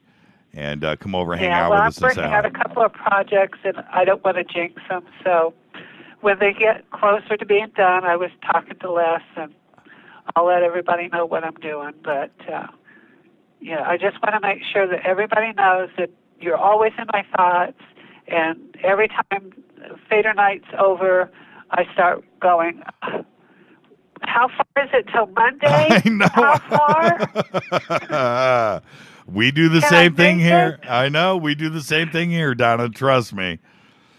So thank you so much. I told you before, I listened to you from when you were on, when Art Belt was on, and then when he went off, I was kind of like at a loss, And I had listened to you a little bit, but I wasn't sure about you. And then my friend Catalina Mermaid, who I finally got to sign up on faders.org, she convinced me right about this time, you need to start listening again. So I did, and I've been with you ever since. And I'm so happy and so glad that you're here for us. And you make it all possible for us to share. Thank you, Donna. Seriously, thank you so much. Another 200 million shows to go. I know, right? Thank you, Donna. Right. You're welcome. Bye-bye. Have a great night. Oh, I just cut Donna off. I'm sorry, Donna. I thought she was hanging up on me. Hi, you're live on Fade to Black. Who's calling? This is Bev. This is Bev. What's up?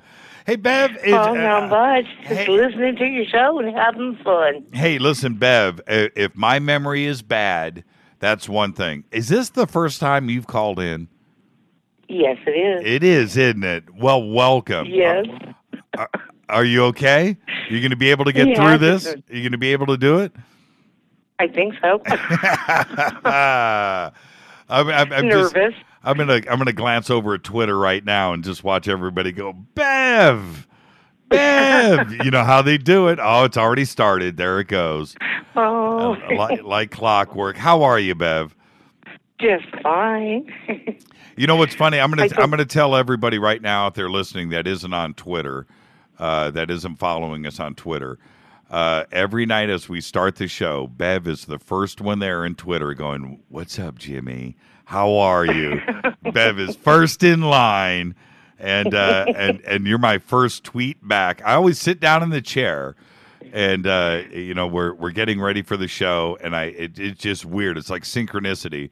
I glance down at Twitter, and it's you that I see first, and it's you that gets the first tweet. And it's not, no slight on everybody else. It's just a weird thing that happens. And I know you see it, and I'm telling you, Bev, I know that you see it. You tweet, it pops up, and I'm telling you, I look down, and it's the first tweet that's there. And I don't know if you know what time I'm sitting down in the chair every night or what, and you do it on purpose. I don't know. But it's really weird. I just always try to be there a few minutes early. Bob got me turned on to your show here about 6 months ago, and I just love it. Right on, Bev. Right on. So thank you so much. I told Bob, I said, you called in on this first anniversary. I'm going to call in on this 200. That's right. All right. So you got a question, a comment tonight? Well, I just want to say I just love your show, and you do a great job.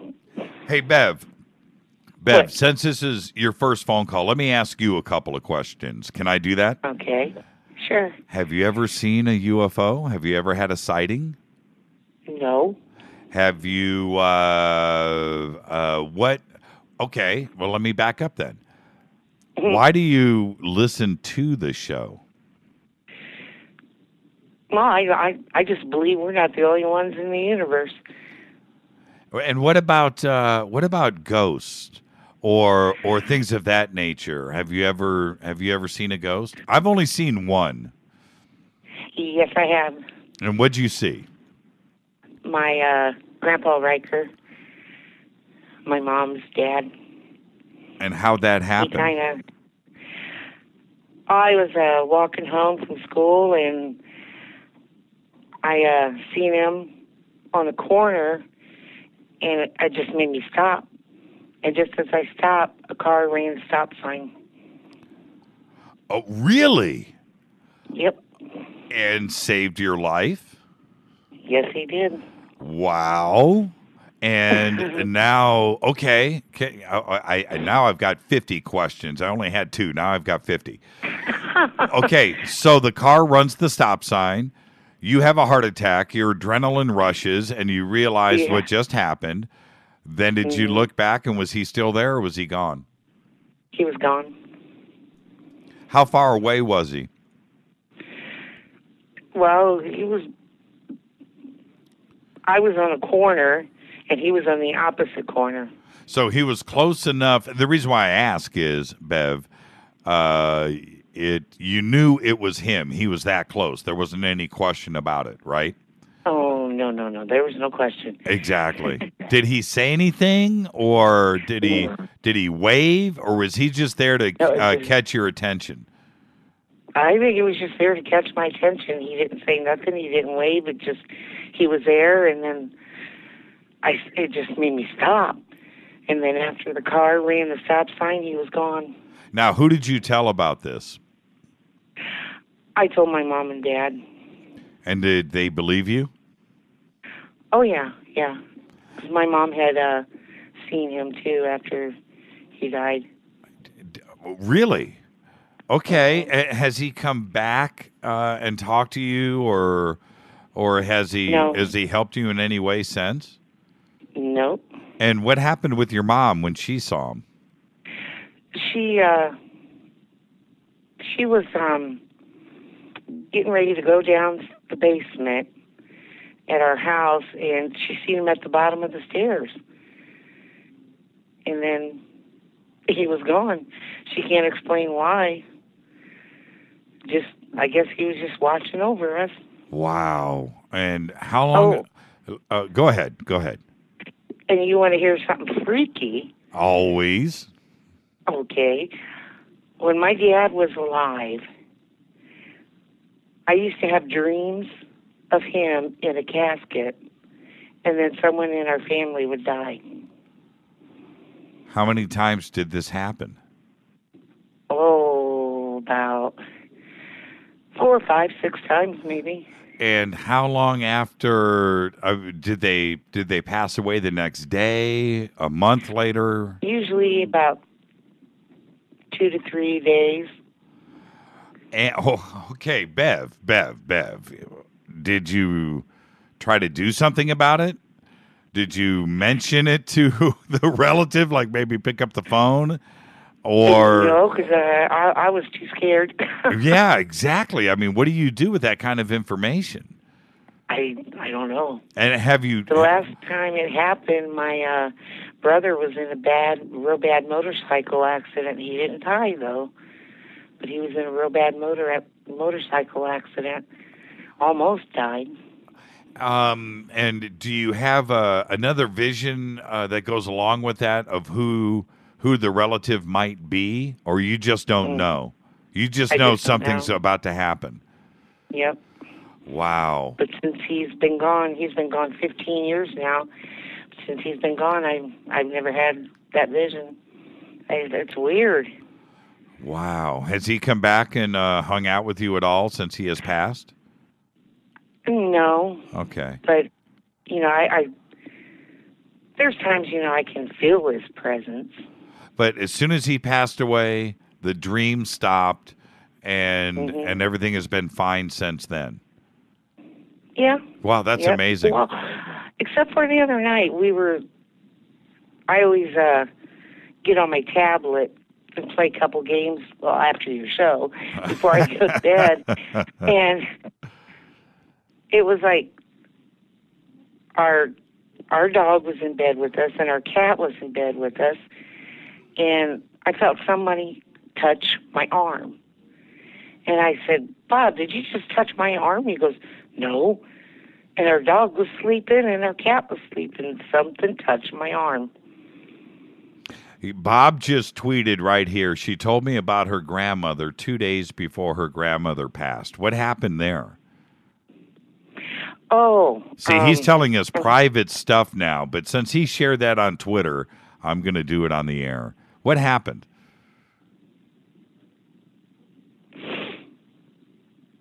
I had a vision of her dying.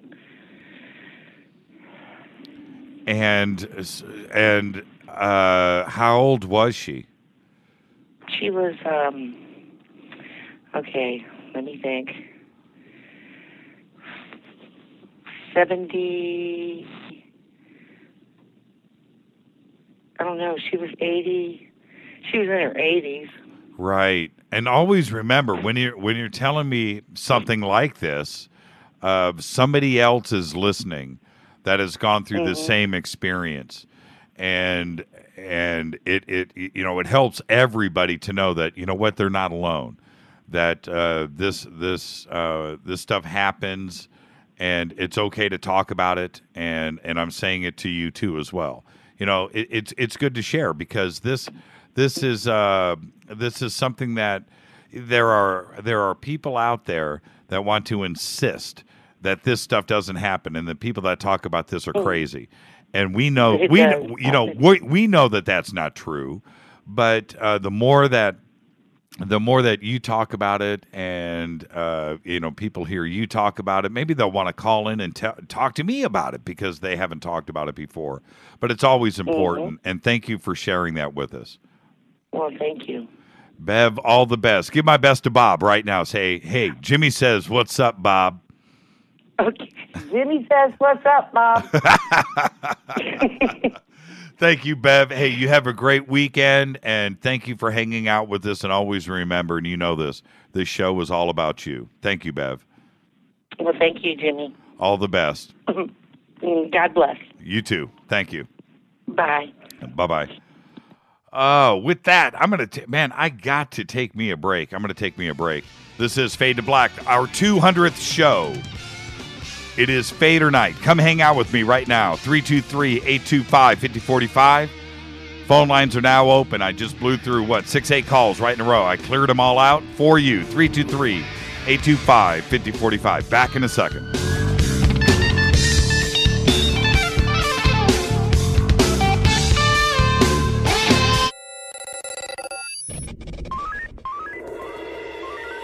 Way out here, we listen to Jimmy Church. You're listening to Fade to Black. ¿Qué tal, mis amigos? Yo soy Mario Carson, el tiburón, y los invito para que escuchen a mi buen amigo Jimmy Church Radio. ¡Claro que sí! Oi, oi, I'm Reese Evans. You're listening to Jimmy Church. This is Revolution. The revolution will not be televised. The revolution is on radio. Ciao.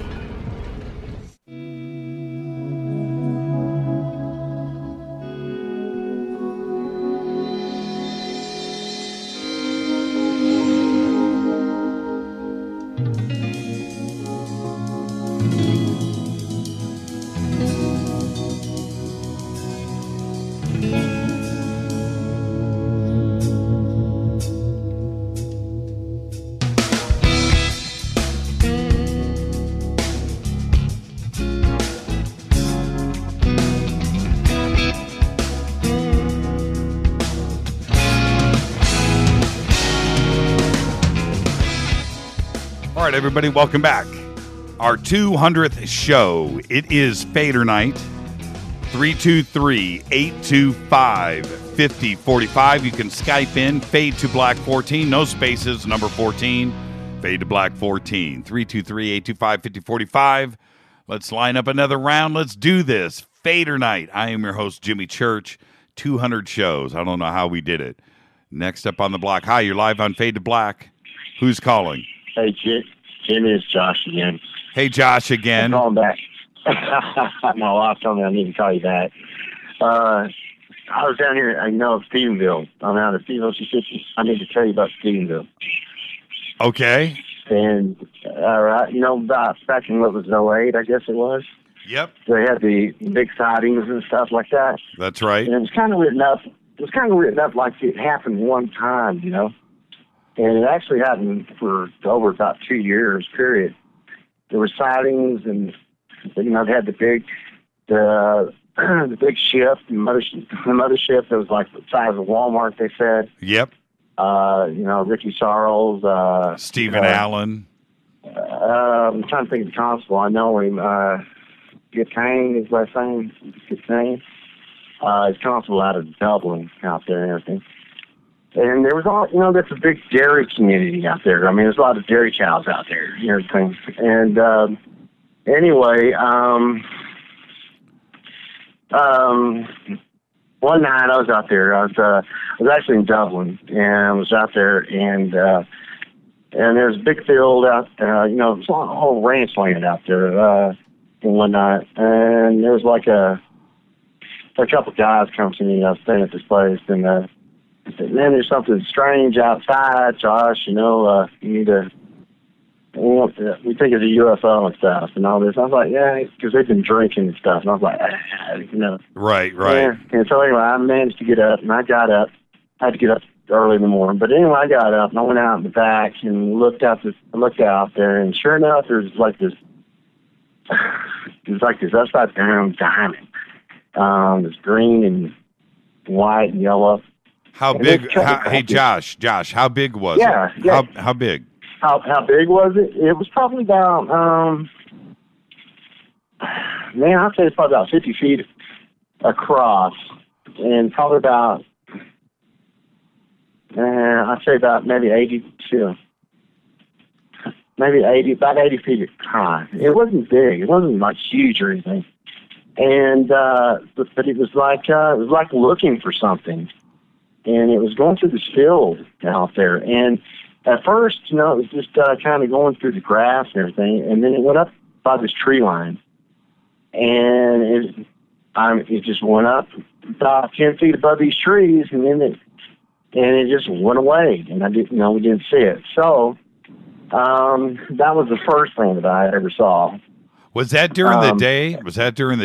No, this is at night. It's about 2:30 in the morning. Oh, okay. These guys came woke me up, and so then this was right when all this was happening. There was a guy named James Hughes that I think he was on Larry King, and met him, and I stayed there in Stephenville, and he was telling me that he witnessed, 2 objects of orbs that came over my apartments, and that the first one that came over, it was about the size of a football field. It was glass. It was rectangle.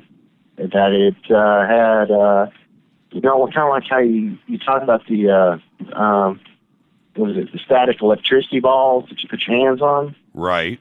You know what I'm talking about? Yep. He said it was like red. And it was going through the bottom of it, but didn't make any sound. Had these red orbs that were going around it. And that the first one came over, and then about, I think it was said about 5 or 6 minutes later, a second one came over. What I remember was that, I guess about 3 in the morning, something like that, there was sonic booms.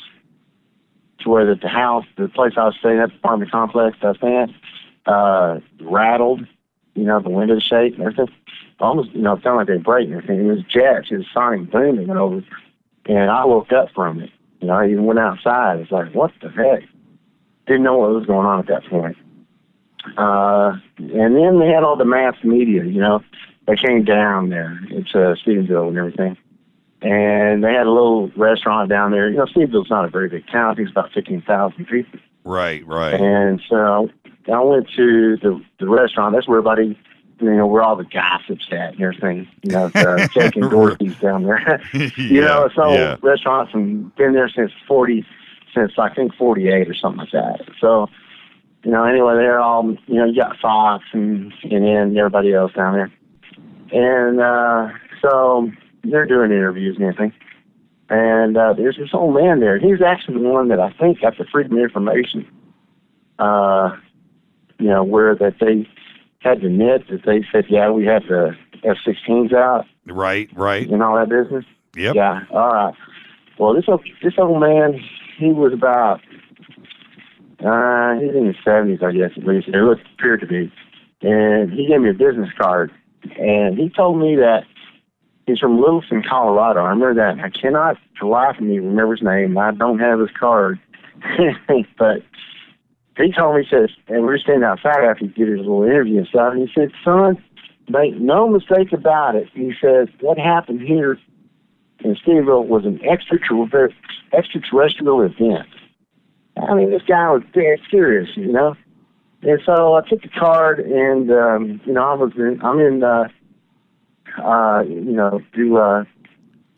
computer work and such. I worked for an internet provider at the time. So anyway, I kind of get curious. I look this guy up, right? And I find his resume. And this guy had done work for CIA. What? Yeah, he he had done work for NASA, man. This dude had done where, you know, like analog, where he took analog recordings and listened to them. I kind of took it when I read it was like, you know, like if you listen to something and say for instance, there's a kidnapping and there was a call that came in and you listen to it and there is a train in the background, you can recognize what train it is or that type of stuff. Yes, of course. Oh, you know what I'm talking about? Yep. This is what he did, you know, but he did all the NASA, the Apollo mission, Gemini, all the way back to Gemini, and then Apollo and such. And so I'm looking at this stuff, and I started getting all kind of nervous and everything, you know. I'm like, oh, man, you know. Yeah, of course. I don't need no trouble. No. Yeah. So, anyhow, I'm kind of going all over the place with this. I'm sorry. Well, let me, but Josh, let me back you up. The night, the main night when Steve Allen saw his stuff, and the other guy that the other witness that lived on the big ranch, and he had the sighting of the mothership. Ricky Sarles. Yes. That night, did you see anything that night when everybody else saw it? I saw some stuff, but I didn't see any big mothership. I saw something that was in the sky that when I ate at this restaurant and it was a cafe actually, and I left, and there was kind of a light in the sky, and I kind of put it off as it was the ISS station, you know, the International Space Station. Right. But I didn't really think anything about it. I went on in and went to sleep. I was tired and everything like that. Well, and the night the next day, all this broke up, you know. Well, the night that you saw the diamond in the field, how many days after that was the big mass sighting? This is about 3 or 4 months later. Right. You think they were connected? I would say that they were. Yeah, I think it's all connected. You know, they say that this thing stopped at Bush's Ranch. Right. In Crawford. Yes. And there was a Doppler radar image that I saw. Shoot, I don't know if I can say this. It showed this line that was in the morning through a time graph that went through from on the Mexican side of the border from about El Paso, and then it cut back at Laredo, and it came up to San Antonio, all the way on the outskirts of San Antonio, all the way up through to Crawford and up to Stephenville. Wow. And then on up to the Pantex, or to the Panhandle, where they had the Pantex nuclear stuff. Right. So, you know, what do you think, Josh, before I let you go, you know, I've got a bunch of calls lined up. What do you think it is? What do you think it is about Stephenville and that area, Dublin, you know, Crawford, you know, that area there, the sightings, and for a while there, they were like every single night. And what's going on, man? Is it the cattle? Well, is it the cattle? This is one thing I think so, is the cattle. You know, if you listen to Linda Moulton Howe about all the cattle mutilations and such, you know, I don't know anything about that going on out there, you know, but there is a massive amount of dairy ranches out there. You know, they may be quiet, you know, kept quiet. I don't know. Right. They shut that down out there because of the Waco put out a lawsuit for cattle manure going down the Brazos River. Right. And they shut down a lot of businesses, you know, that were out there. I'll leave you with this. I'm going to leave you with something crazy, man. There's an old woman, 90 years old, out in Dublin, and this is about a year after this happened, and we were having a big sale out there. She brought it up. She said that her brother, this woman was about 85, and she said her brother's 93, so take it what it's worth. said that her brother, dogs were barking and stuff. Came out there and he saw a being out there, and the dogs had crowded this being up, and then it went down into the gulch. They called the sheriff. Sheriff comes down out there, comes out to the place, and there's out this riverbed out there, this gulch kind of thing. Creek, not river, but creek. And anyway, the sheriff's got out there, and this being ran down this gulch, and this dogs went after it and everything. And when the sheriff went down towards that way, this ship took off. And she said, yeah, and all the thing they found down there was a laser gun. Yeah. But they won't talk about it because the government told them to shut up and not talk about it. Oh, so wow. You take it for what it's worth, man. Exactly. Anyway, brother, I had to call you back. My wife wanted me to tell you about Stephenville. She said, you need to call that man and tell me about it. Because I told her I've been calling your show and harassing you and stuff. So anyway, man. Thank you, Josh. Congratulations. 200 shows, brother, man. That's what I'm talking about. Take care. Thank you, Josh. All right. Peace. Peace. Hi, you're live on Fade to Black. Who's calling? Hey, this is Nethead calling in, saying congratulations on your 200 show. Hey, GG, what's going on, brother? I said, what's going on? Can you hear me? I can hear you. Okay, I got you now. What's shaking? Thank you, by the way. Thank you. No problem. Yeah, I wanted to give a shout out also to all the fader heads that are listening and all the support that they're giving to the show and supporting you. And it's just a fantastic show that you do every night. And I'm going to make everybody light up right now, everybody. It's GG. Say hey. Thank you, man. Oh, no. This is Nethead. I thought you said it was Rabbit. I thought it was GG Rabbit. No. This is Nethead calling in. Hey, what's going on? First-time caller. What's that? First-time caller. Oh, you're breaking up, though, just a little bit. But that's okay. Where are you calling in from? Calling in from the third world city called Washington, D.C. Yeah, that's what I thought, because I'm looking at the area code. I just wanted to make sure. And I never know. When I see that area code come in, could be the Pentagon. It could be the Oval Office. It could be somebody up at Capitol Hill. It could be the FBI. Any other three-letter agency. You just never know. And whenever I see that area code, because there used to be somebody that used to call into this show, and I would ignore the phone calls.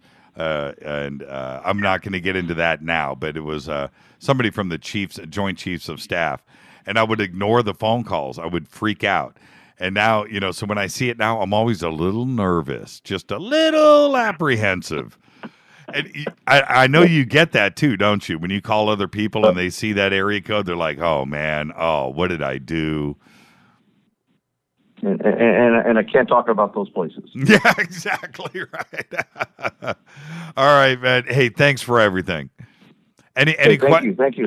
Any questions or?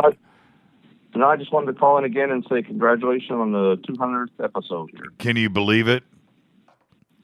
Amazing. It is. And it's growing bigger all the time. It is. It was a rock rolling uphill, but now we're rolling downhill. It's not so bad. Wonderful. Thank you so much. Okay. Thank you. Best of luck on everything. You got it. Have a great weekend. We'll see you on Monday. See you Monday. Hi, you're live on Fade to Black. Who's calling? It's Lori. Lori? Yes, and I'm calling back because I have something to say. Your callers have inspired me, and I would like to share a story with you if I can, Jimmy, real quick, 2 seconds. Before I chicken out, I've only shared with a couple of people. Is this the famous Lori UFO story? What famous UFO story? I'm just saying. I'm making a. I don't know what you're talking about. I don't know that I had a UFO famous story. But see, I'm telling you right now, I have ESP. Lori. You have what? ESP. ESP. It's a joke, Lori. You're supposed to laugh, but I'm bummed. Okay, hi. Okay, what's the story? Okay, don't mess with me right now because I'm nervous about this, Jimmy. Okay. I've never talked about this. Can I just get it out in 2 seconds? Okay, get it out. Okay, let me get it out. Okay, 1989, I was with my friend Lisa. We were driving in a car from our boyfriend's house from Arlington to Dallas in Texas. Okay, my friend turns around. She's driving. I'm in the passenger seat in her big old ugly tank with duct tape all over the seats. Right. We're driving down. We're listening to the radio. We look over to our left going over the bridge, and we see like a beautiful sunrise because we're leaving in the morning. And then she goes, look at that. And then I look over. I said, no, look at that. And there's 3 objects in the sky. One of them seemed to be, I don't know if you would say like in control or like, I don't know what you would call it. The other one seemed behind, like the other one seems, I don't know, a little more in control, like it was controlling the other ones or something. 3 of them. They were moving in really weird zigzag motions, moving around really crazy.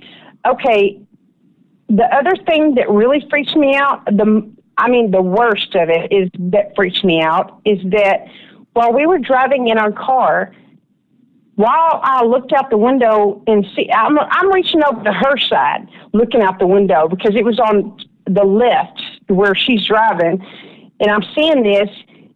And then I look over to my right, and it feels like we're going backwards or something. And I'm looking around, and I'm thinking, does anybody else see this? Did they see these things? Are we the only ones? Like, who the heck isn't seeing this? No one's stopping. No one's pulling over, nothing. Me and my friend Lisa, we pull our car over to the side. It's really the freeway on a bridge, not even a place you should pull over, but we did. We both got on top of her car, stood on top of it, just to get a higher reach, to look and see it better. We're seeing these things move around, and then they zoom out. I don't know if you call it zoom. They blink out. They blinked out. Weirdest thing I've ever seen. The only thing I remember is me and her holding hands and praying to Jesus and, Lord, don't let us, protect us now. Lord Jesus, protect us now. We were freaking out big time. After that, we got back in our car after they blinked out. We drove to my mother's house. I knocked on the door. My mother opened the door, and she saw both of us standing there. And she said, oh, my God, y'all look like y'all seen a ghost. Get inside of here. She sat us on the couch, and she said, what happened to y'all? I mean, she saw the color was out of our face. We were in shock. She sat us down, and she said, what happened? We explained to her, like, we saw this stuff. It's weird. We don't know what it is, whatever. She was like, oh, my God. My mother was like a hysterical person, so she's like, call Contact 8, like Troy Duncan is our news weatherman. I called because my mother was, like, going crazy, asked if he seen anything. And he said, no, but, if I do, I'll report it. Never heard anything else about it. Nothing Me in and Lisa made a pact. Nothing in the news, nothing in the paper the next day, nothing? Nothing, not one thing. And I kept looking around at the other cars. That's what I kept, what really tripped me out is I was looking at everyone driving down the road, everyone around me. No one else was looking at this, stopping, looking. It was just me and her. We're the only ones that stopped and saw this. That's what really kind of freaked me out. There was a bunch of weird stuff no one else stopped and looked. It was like time was going backwards. When we were in the car, it was like we were going backwards and they were going forwards in slow motion. It's hard to explain the way it felt. It was weird, though. It was only that, one experience, but that's what happened, and it was really, really strange. Well, you know what? And go ahead. What's funny is when Rita and I had our sighting when we were coming into the valley that night, and you're talking about, there's a few million people that live here in the valley, and I'm guessing, but I'm sure it's that many. But what we saw, and it was at 10:30 at night. It was at 10:24 at night.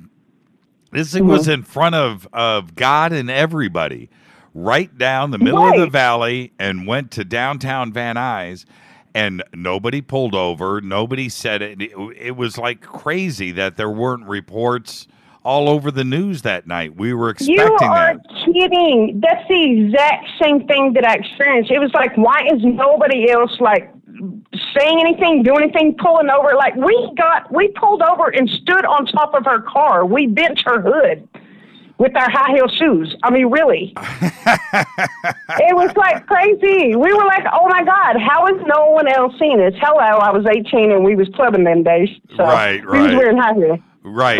Yeah. But honestly, now, okay, then another thing. Okay, right after that happened, Lisa and I, after we drove back to my mama's house and told my mama what happened, and my mom was trying to calm us down and telling us to call the newsman. And the newsman was like, well, if we hear any reports, we'll show it on the news. Of course, there was nothing on the news that night.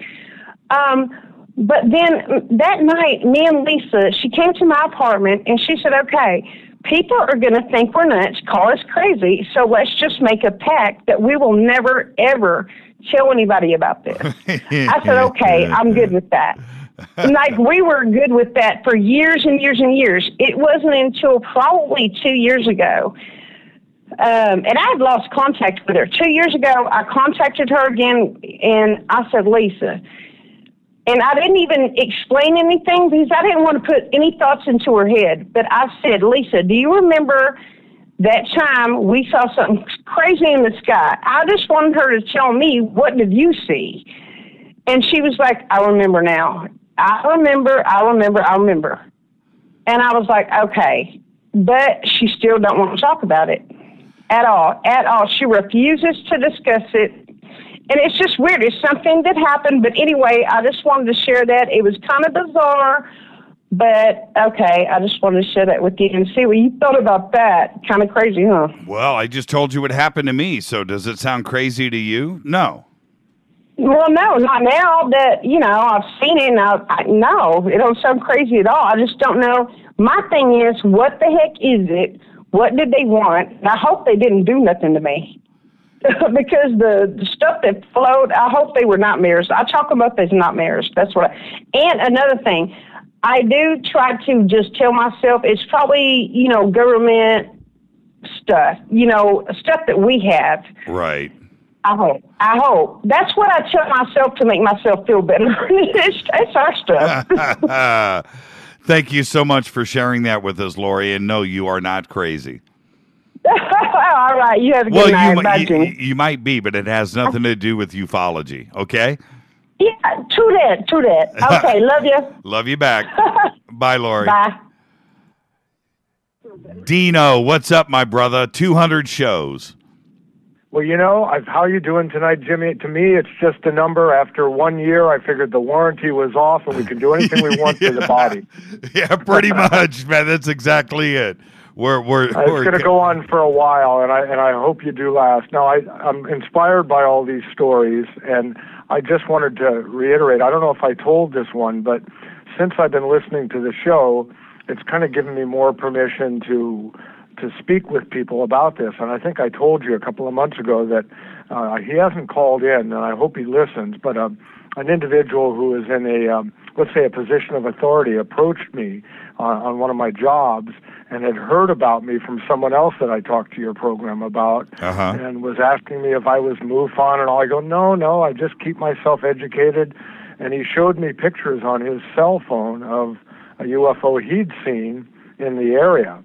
And, I think I told you, he was the type of person who said, all his life he's been involved with investigations and stuff. And when he sees something, he wants to know the reason for it. So I've been turning him on to your show. I told him to call. He hasn't. Another individual for this same... Well, what did you see on his cell phone? You've told me about this, but you never told me what you saw. What did you see? Well, he took out, it was an iPhone, and he took it out, and he showed me a few shots of a very bright, flaring, lighted object in the evening sky. But he said that he was watching it. I think he said he was with his wife, and he and this is, I don't want to say anything unless he called in, but he's someone who is professional at what he does, so he's a good observer. And he said he knew it wasn't just an airplane or something. He knew it was something strange. and he had the money because of the type of job he does. Is he a government employee? You keep implying something. Yeah, you could say that. You could say that. Well, either he is or he isn't. What do you mean I could say that? I just did. Okay, well, I won't say what government, okay? Okay, all right. I try to keep my confidence as close until people tell me. So at any rate, it was a flaring light. I couldn't tell, but having seen some of the tweets on your program and my research around the web, it was something unusual. Now, another person that I talked to recently, I was at a friend's place and they were doing some mechanical work on his house, and this individual, a little bit younger than me, but someone who'd been around and could tell he was good with his hands. And when my friend went away, I somehow, I'm always bringing up this subject to people now since I'm such a fan of the show, and he just started telling me stuff. He didn't tell my friend this. He doesn't usually talk about it, but he told me that he had done some jobs out in Nevada where, his skills were needed because he's a blue-collar guy. And he said every time he went, he said the black hoods went on. And I said, what? He said, yeah, we'd report for work, whatever time it was. They put the black hoods on. They'd drive us somewhere. He said, I know we were underground. We didn't ask questions. They got paid good. And he said for several months, he was doing some work underground, and then he said, knock off time, they put the black hoods back on, drive them back to where they picked them up. So if that's not evidence that something's going on. Wow. And I would have never known that about this guy, except I started talking about your program, and he opened up to me, and I've had this experience several times with many people. Some women that at work that usually would never talk, very straight-laced. I get them alone somewhere. I mention the program, and they go, well, I had an experience, and they don't tell anybody else at work about it, So your program is a catharsis. Well, when he said, thank you, when he said Nevada, was he implying, or did he say this was Area 51?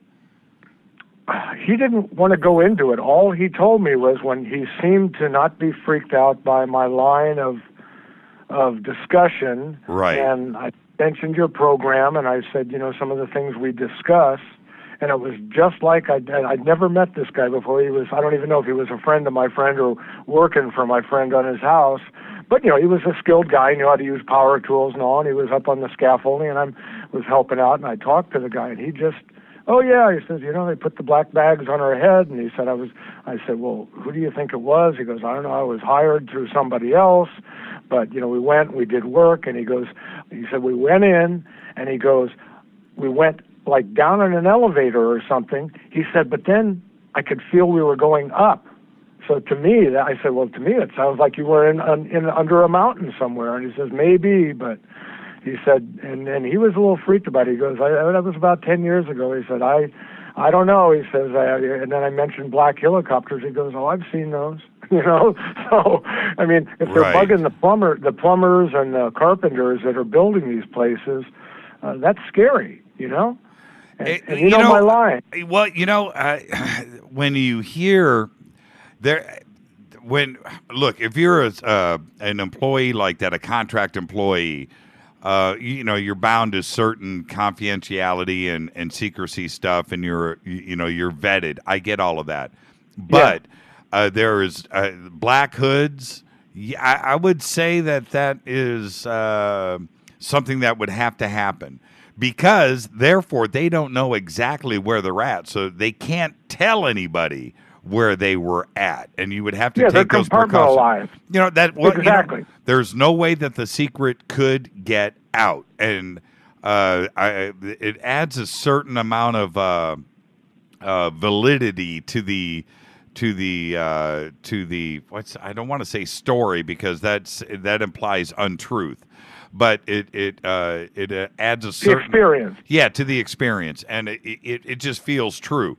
One thing that I always say, Dino, and I really mean it when I say this, and it's not in a negative sense, but the truth is in the details. People that are telling the truth have details, and they don't make mistakes on that, and they don't have to make anything up because they're speaking the truth. And when you hear a detail like that, that's something that just feels to me like it's the truth.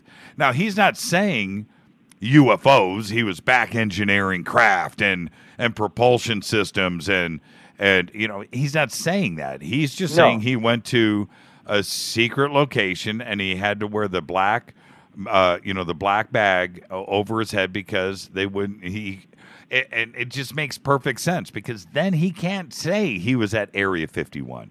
He can't say he was at Nellis Test Range. He can't say he was at a top secret submarine base that is located in the Nevada desert somewhere. He can't say any of those extraordinary things because he doesn't know where he's at. And it's a pretty extraordinary statement. And I'm totally with you on that. Somebody tells me a story like that.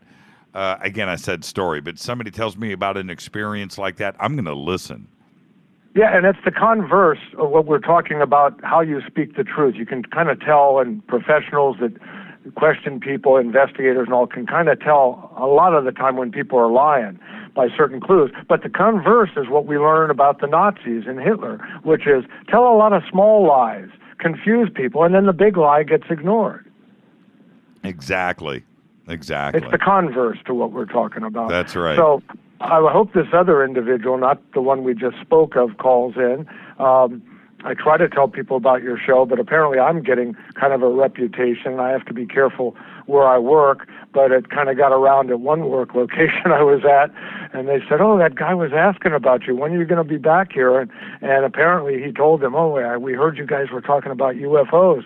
So people are excited when I go to this one location to work, and I'm getting I don't know if it's a respect or they think I'm a weirdo, but how are you? How are you? And they mentioned this individual. So we probably will meet again, and I did give him my personal phone number, even though I don't know him, but he knew a mutual work contact I had who also used to be involved with, let's say, investigations and work for agencies of the government. And this other person who I used to work with, we used to talk about your program all the time. And well, what are you going to do when you get called in the office and they sit you down and they go, okay, all right, who's Jimmy Church? What's this show Fade to Black? What's going on? Well, what's your association with this? I don't have one boss, so I don't know whether I'll be called in. Usually the top boss is too busy. They're not looking at the details. I'm kind of not invisible, but I'm on a lower priority in spite of the great knowledge and the service that I provide where I work. I'm someone that usually for the past few years has flown under the radar, and until I can retire in a couple of years, I'm a little careful, but at the same time I go, screw it, I work in my hometown. I'm older than a couple of my bosses now. I have more experience and I've been through more of life, so I'm not as afraid or as shy as I might have been 15, 20 years ago. I'm a little bit older than you, but to speak what I know to be the truth. But I've learned, like the guest you had on last night, I didn't agree with a lot he was saying, and I thought he was an ideologue, but he also had some good information. So I've learned I try not to rub too much of myself in people's faces that I might have done when I was a younger man. Well, but the thing is with you, Dino, and a lot of listeners, but you're indicative of a large chunk of who listens to this show that doesn't necessarily have had experiences, but they're here because they're curious, right? Well, and they want to learn. But you ask questions and you want to, get to the bottom line. Whatever that bottom line may be, you're just trying to get there. We're trying to break through the floor and get to another level, and what's down there, it could be shocking, maybe not, but no matter what, we're not being told the truth. No matter what the truth is, we're not being told the truth. And you're an example of that. And I just enjoy every time you call in, and when you're asking questions to a guest, it comes from a mindset of inquisitiveness. and you want to know. And open-mindedness. And the fact that you and I are both Libras, and we want things to be right. And I'm appalled, with my family history in America and some of the services that I've provided. I've never made as much money as I could have with. People have told me, why didn't you do this? Why, you're smart and you have an education. Why didn't you do more? Because, like some of our listeners, like up in Canada there, Myra, you do service to people, and that satisfies you more than getting tons of bucks in your pocket and all the stress that goes with it and the BS. And so I'm also open-minded, and maybe it's because the moon's in Virgo tonight, but I'm critical, and I look at evidence, and when you see something that looks like evidence, and I was trained a little bit when I was in college in the empirical method, and a lot of people tell me, what do you believe in that stuff for, man? You're not an idiot, UFO. And I go, you haven't taken the time to research like I've done the last few years to see what the evidence is. People just, like the rapper you had on a few months ago, he said you try to show people the light, but it blinds them, and I love that expression. Well, yes. And look, and I can't wait. I hope it happens sooner than later, but there's going to be a moment in your life, Dino, where you're going to be out when you least expect it. You know what's going to happen is it's when you least expect it, and you're going to see something crazy in the sky. And you're going to look and you're going to see it, and then and you're going to know it's not from us, or possibly maybe it's ours, but it's not what it's supposed to be, and your life is going to change. And I can't wait for that phone call when you call in from another mindset, that holy crap mindset, and all of your questions are answered. And then you have 1,000 more to ask.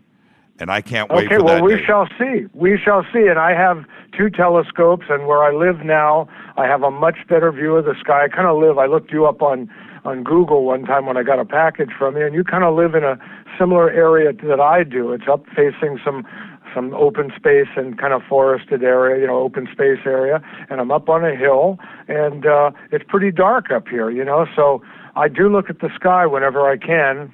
And I like looking at the planets. But, I see things fly by, but I know they're satellites. I've seen the geosynchronous, but the polar orbiting ones. Those are the weird ones that we just learned how to put up. And I see the standard ones that go, across the east to west, or west to east. And, I've seen a couple of lights go over. I don't know if I saw the space station one night this summer. It was big lights, but it wasn't a triangular craft. It was too far out in space. But I'm open-minded, and if I see something, and I have a couple of digital cameras, maybe I will have enough mind and to be critical and not emotional to grab them, and then you guys will be coming to me for pictures. Dino, you'll be in a straitjacket. You're too smart. You're too smart, man. It'll push you over the edge. I don't think so. I've experienced when if you've tried LSD, I think you've learned. If they had me in Montauk, I might have gone nuts. But I think having had the positive experiences, and I'm not a druggie or a drinker or anything, but having had the experiences that I've had, you'd be surprised how level-headed I can be in emergency situations. People have commented on that, how calm I get. Like when we had the big earthquake up here in '89, how I was going around helping everybody, turning off gas and stuff. Everybody else was going, oh, my God, we're going to die, and I keep level-headed. Thank you so much, Dino. And thank you, and we'll be listening again and again, and I know I'm going to help you work on some guests. So you got it. Thank you, Dino. All the best. Good night. Bye. And with that, I'm going to take a quick break because I'm going to bust me open a beer. When I come back, we'll take some more calls. This is Fade to Black, only on I almost did it again, only on the Game Changer Network. 200 shows. Now I'm going to have a beer. I'm going to pop one right here on the air. I'll be back right after this.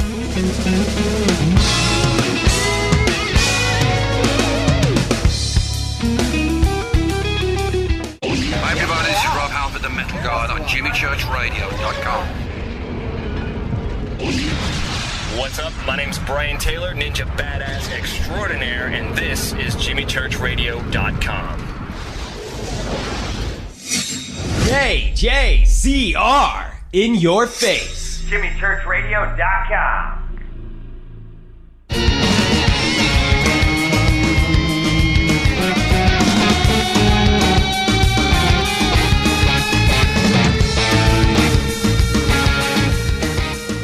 right, everybody, welcome back. Fade to Black.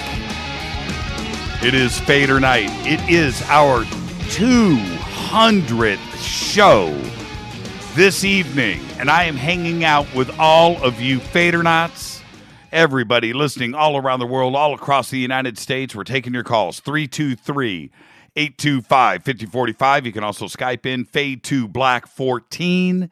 Easy enough to do. You can follow us on Twitter right now, at JChurchRadio, hashtag F2B. Come hang out in the sandbox.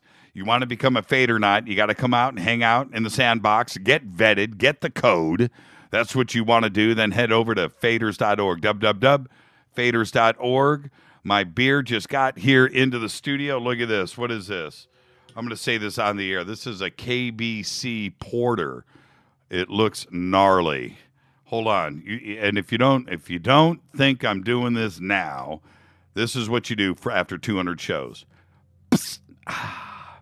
Hang on. Real time.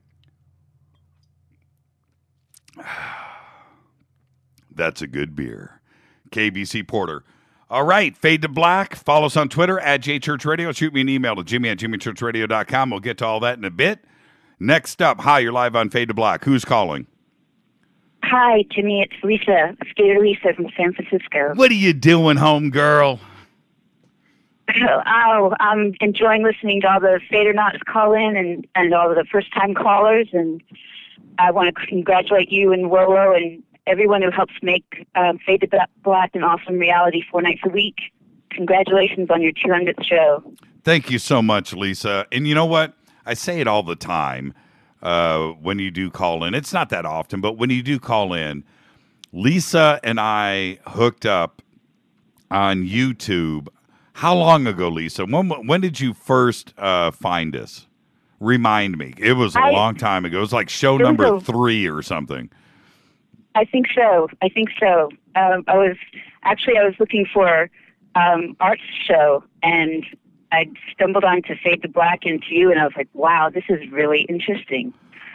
And like what Dino said resonates with me. I may not believe or agree with everything every guest presents, but I'm willing to hear them out. And more often than not, they have every one of them has some nuggets of wisdom to share if you give them a chance.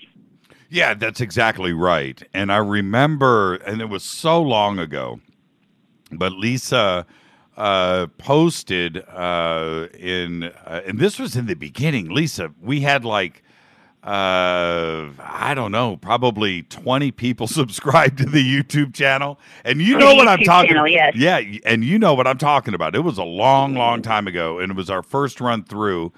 And Lisa asked me a question or did a posted in YouTube, and I responded back, and her and I just communicated back and forth. And so you would always listen to everything on YouTube, and you didn't listen to the show live. But again, this was, this is almost a year and a half ago. It's a long time ago. And then you started listening live, and now it's bad news for you, isn't it? And what I mean is, it's hard to get away from, isn't it? It's once you get in, you can't get out. Oh, the first thing I think of in the morning, and often one of the last things I think of at night, is Fade to Black or the Sandbox and all the Fadernauts. And it's a good thing. It's been nothing but a wonderful experience. And you are a the reason why I'm saying all of this is because you're a bona fide witness. When you were, when we had 100 views on a YouTube show way back then. Now it's not that kind of party. It's a whole nother thing. But you went right with it the entire way, and now we're at, I don't even know how many subscribers are on the YouTube channel, but we're about to cross 1 million views. And I know you were there. Fantastic. Yeah, you were there when we had like 1,000 views, and you were one of those very, very, very, very first people. And here you are tonight on our 200th show. I just have to say thank you, Lisa. You've been with us. You've seen the growth, but and I know we talk about it all the time, but the growth is what has happened, and everybody has seen it in real time. but you were there Yes. from the very beginning, and I have to tell you, thank you. If there's an original Fade or not, my pleasure. it's you. Oh, man. Thank you. Yeah, you were a Fade or not before there were Fade or nots. You were right there. You and Arturo, going way back to the very, very, very beginning. And just thank you so much, Lisa. Now, You're welcome. Thank you. do you have a question? Do you have a comment? I don't know if it's been asked, but Tammy mentioned that she forgot to ask what you do for a vocal warm-up. That's funny. Almost nothing, because this voice and all of that, no, that's just my voice that I have. And everybody that's met me in person, most of the Fader Knots have. And I'll tell you right now, any Fader Knot that's hung out with me in person will tell you I am the loudest guy in the room. I can't control this stupid voice. It is what it is. And trust me, every teacher I ever had in elementary school would make these comments on the back of the report card that you had to have your parents sign, when you went home. Yes. Jimmy is too loud in class. Jimmy's got a voice.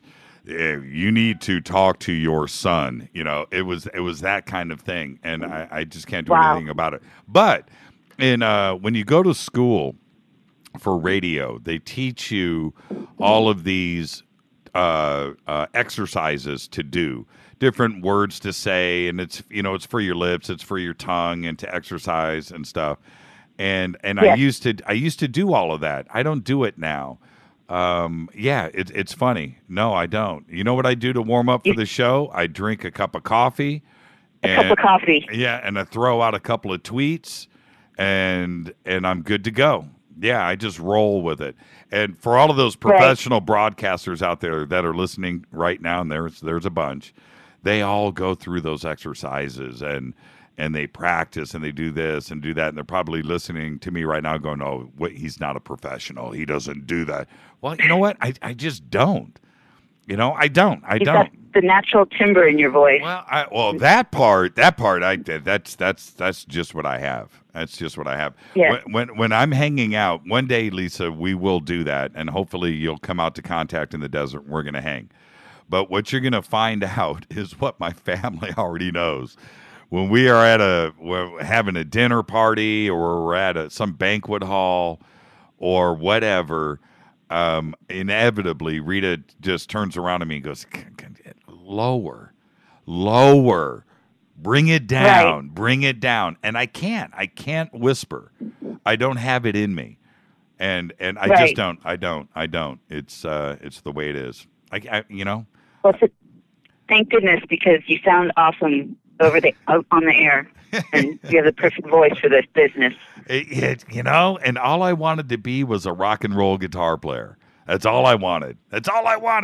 And it was just so funny when I would have friends or whatever, go, hey man, have you thought about radio? Dude, what are you talking? I'm not a guitar player. Why don't you ask me about playing guitar? They would never, it was like really weird. It was so frustrating. It would make me so angry, where I would always hear these comments over the years, and it wasn't, I was like, no, I don't care about that. I care about the guitar, Okay. Well, I did think of a question then. Sure. If I may, sorry for interrupting you.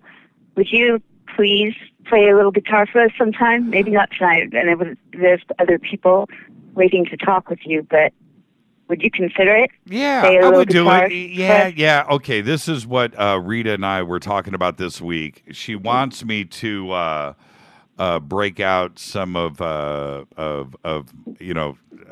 album or two that I've played on, and stuff. So, and use that for some of the bumper music. Not replace Doug, because that's embarrassing. Doug is a whole nother guy. But, maybe throw some stuff out there because people want to hear it. And it's good. It is. It is. But, and I used to have here in the studio, I moved it out because it's all the radio stuff has just taken over. You know, it's an insanity of equipment in here. But I used to have an amp in here and some guitars and the temptation is always there to play.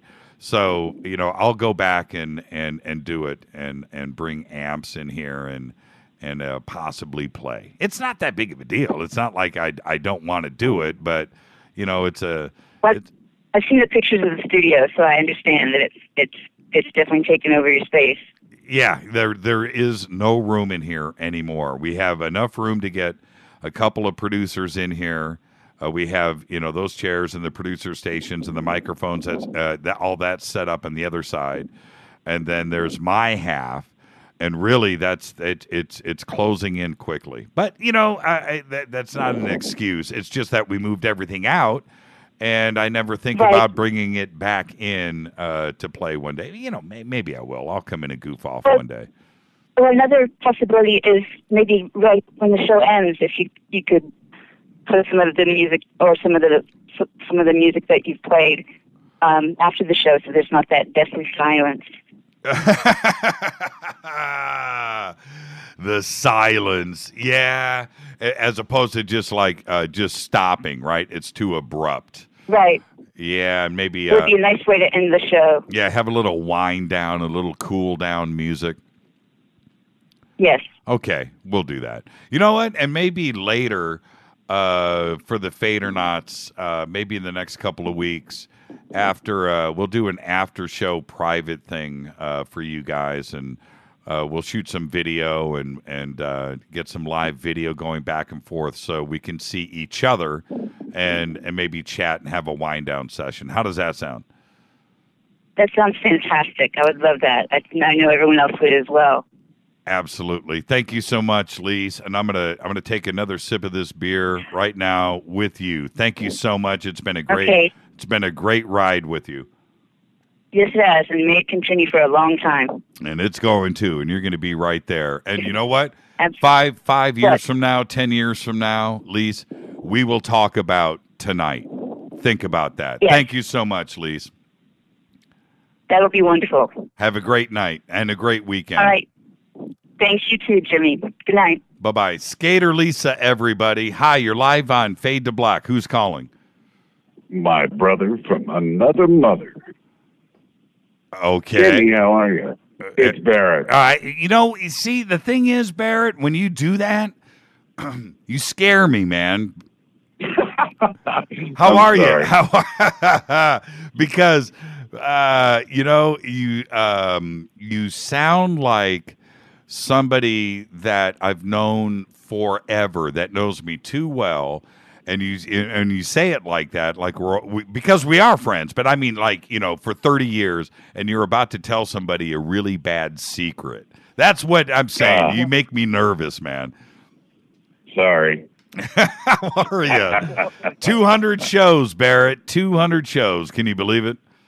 I cannot believe it. Actually, I can believe it because I can see the future, as we know. I don't want to bring it up yet, but I somehow feel like I think I said it before, and I'll say it again. You've struck a chord, and everybody's telling you the same thing, and it's there's so many serious people on here that have been around the block once or twice, and when you hear it over and over again, you have to, after a while, start to say, hey, it's I've got something, I found something, and it's working, and you struck a chord, and I fully expect to see a much huger version, and you know what I'm talking about. Yes. 500 shows, we're sitting here, and we're having a similar conversation. That's right. Oh, real quick, I've got to make good on our little wager, and so I owe you some barbecue, and we've got to get that. Somehow we got to get that figured out, but I got to make good on that. And you almost. Let me ask you this, Barrett. Okay, I'm going to say this to everybody that's in line. Les is calling in. I think Mark just called in. There was a couple of other. There was an 813 area code. Another 617. I think that's Nashville, right? So everybody just call back. And if we got to go to if we got to go to overtime tonight, if it's a tie score, we'll keep going. Is everybody? Let me. 7 is Boston. 615 is Nashville. Oh, 615. So I'm going to say this right now into Twitter. If you guys want to go long, tell me now. Tell me now. And I'll sit here and I'll read most deaf poetry for the next half hour. So, Barrett. Is a 50-pound frog fat? Barrett. Wait. Now, at the end of the Super Bowl, with that miracle catch by Seattle, that miracle catch, did you think it was over? Tell me the truth. No. You really thought the Patriots were still going to win when Seattle got the ball at the 5-yard line? Can I take you back just for a second? You are. I don't know if I'm believing you, because me and everybody else in the whole world thought, "Wow, Seattle is about to win this game."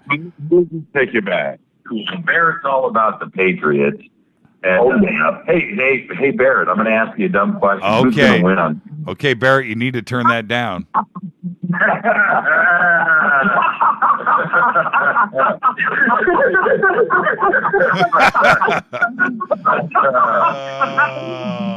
You didn't just do that.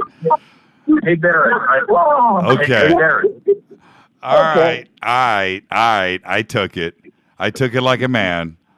Yes, you did. Okay. And I have the part about how you really wanted to throw that barbecue out there, but I'm not going to rub it in any further. All right. But you're right. We're gonna have another conversation like this in a couple of years, and we're gonna have 500 shows in the can, and it's gonna be a brave new world. Right now, things are really good, and just thank you for everything and all of your support. Just let me get all the mushy stuff out of the way. Thanks, brother. Thank you, sir. And I take you back to one of our earlier conversations. You asked me about the future of what you're doing, and what you saw today in your ratings with the streaming.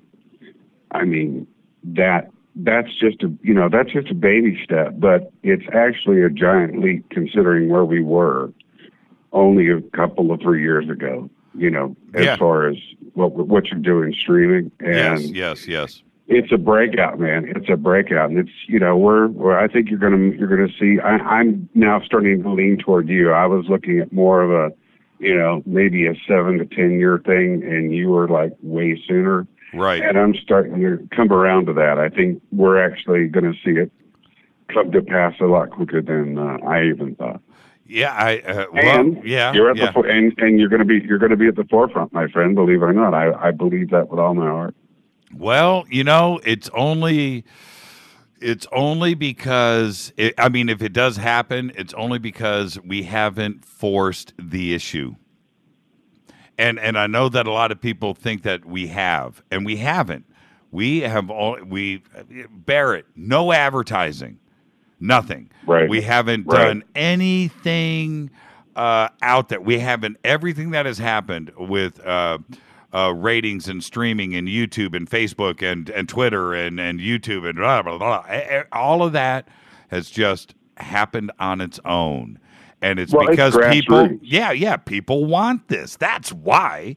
So I know it's where did Jimmy Church come from, or where did Fade to Black come from? It came from you. It came from the people. It came from the people that wanted and needed this show at this time. That's it. There's no magic formula there. I have no secret. We have no secret. You have no secret. It's just that it happened. I can't explain it. I just know that there are people out there that think like I do. A lot of them. That's it. There's nothing else to it. It's exactly what I said about the Patriots. I mean, I think it's the universe coming together. And just demanding what it demands, and that's that. And I believe that. And it's all about, you managed to turn it all around to the Patriots. Hey, do you have a Patriots? Do you have Patriots pajamas? Tell me the truth. You do, don't you? No, actually, they don't have. I don't have Patriots jammies. I have Patriots just about everything else, but not jammies, because I like to listen to Fade to Black with nothing on. Hey Barrett, man, thank you for everything, my brother, and I'll talk to you over the weekend, and I'll see you on Monday night. Thank you for everything. Hey, God bless you, my friend. It's only the beginning. You got it, and you know what? Truer words have never been spoken, and we'll leave it at that. Thank you. Take care. See you. See ya. One day, I'm gonna get Barrett to sing Barry White. I'm not kidding. Now I'm gonna say this out really quick. I think Mark is trying to call in. Mark, call back. I'm gonna take a quick break. I'm gonna hit this beer. It says Fade to Black, our 200 show. Les, you're calling in. Les, hang on. I'll be back right after this. Yeah, there you go. I'll be back. Fade to Black, bespoke radio for the masses, only on the Game Changer Network. Our 200th show, Fader Nights. I'll be back right after this. Stay with us. This is William from La Crescenta, and I listen to JimmyChurchRadio.com. Jimmy Church. My name is Alan, and I listen to JimmyChurchRadio.com. He's always giving it to you straight. JimmyChurchRadio.com. Hi, this is Rob Reiner from Anvil, and you're listening to JimmyChurchRadio.com. What's up? I'm Chris. What up? This is Kyle Massey, and you're listening to Jimmy Church Radio, The Revolution.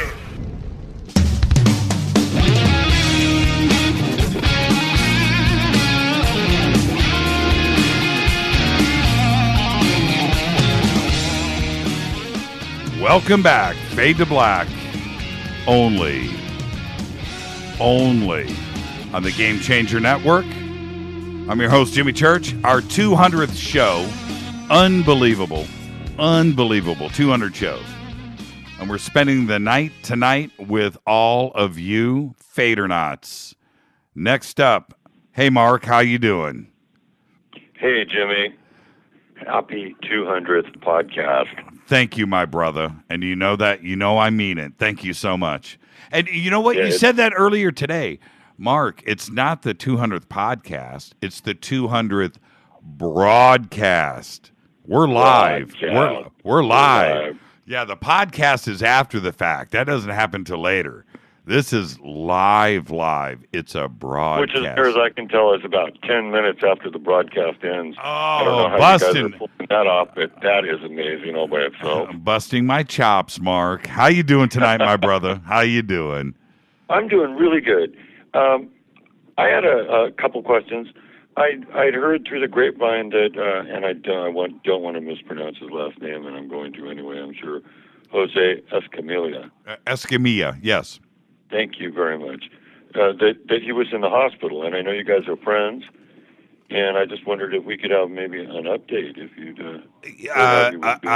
You know what? I'll have to do that on Monday. I've heard the same thing, but I had heard from him. I think the last correspondence was like 2 days ago, 3 days ago. He shot me an email. So. And then I heard through the grapevine just like you did. So anyway, have I spoken to him since anything has gone down? No, I haven't, but I will reach out over the weekend and we'll talk about that on Monday. I have nothing else to say. I've heard what you've heard. And so let's keep all of that on the down low because that's all private stuff. And until I know what's going on, then we'll take it. He's a great guy. Great guy. He was a great guest. And I hope we get him on again too.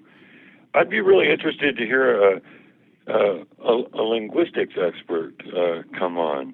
You know, we talked about Atlantis and we talked about Dravidian languages and we talked about Tamil and the possibility of Atlantis being over there in Indonesia.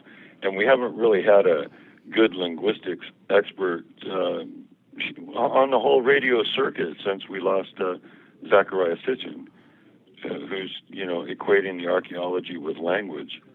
I'd really like to see someone like that in the future. Yeah, that's a good point. And when we had on Laird Scranton, who is all about written languages and hieroglyphics and symbols and his knowledge there, that was incredible. A linguistics expert, bringing him on to connect the dots, especially with ancient languages, would be something great. That's actually an awesome suggestion. And the other thing I wanted to know was, we referenced you playing guitar a bit. I'd just like to know, what's your favorite guitar amp combo? My favorite guitar amp combo, well, okay, first off, there's nothing like a Marshall half stack or full stack with a vintage Stratocaster and everything on 10. Okay, there's nothing that tops that sound. And I'll, when you reference Hendrix or Stevie Ray Vaughan, those kind of tones that you only get from a vintage tube amp with everything on 10, and you get your distortion from the output tubes, not from the input tubes. And guitar players out there listening to me know exactly what I'm talking about. But the problem with that is you need to either be outdoors or inside of a huge arena, because it is so friggin' loud. But that's where true tone comes from. And so that's it. But there's also the old Fender Bassman, Fender Twin setup, again with the Strat. I like Les Pauls. I do. I don't like the short scale. I'm so acclimated to Stratocasters now that I need the long scale. But I do like the sound of Les Pauls, through Marshalls. There's nothing that sounds like that. When you go back to like the old Rush albums, the old Led Zeppelin albums, and those tones, and then you go back to the old Deep Purple, Hendrix, and those older things where you had Strats going through Marshalls wide open. But yeah, and that's it. And very simple. Reverb off of the amp, maybe a little delay, and that's it. Nothing too complicated. So that's it. That's it. That's it. That's all you need, man. All right, Jimmy. That's all I got. Thank you so much. It's been great, and it's going to keep being great for a long time. Thank you so much, Mark. And give Wowo my best. I will. And back to Tammy. You guys have a great, safe weekend, and we'll see you on Monday. All right, Monday night. Thanks, Mark. Hey, Les. Hey. I was putting you off because I had the feeling we were going to go into overtime. Oh, that's cool, man. Anytime you need to take another call, I understand. No, it wasn't that. I'm telling you, I was putting you off. You were my last guy being called in at the end of the game. That's it. That's it. That's it. See. So, and I'm thinking, man, see, because if I bring you in, that means I have to end the show. And no, I didn't want to end it yet, man. I still have a half a beer left, and let's do this.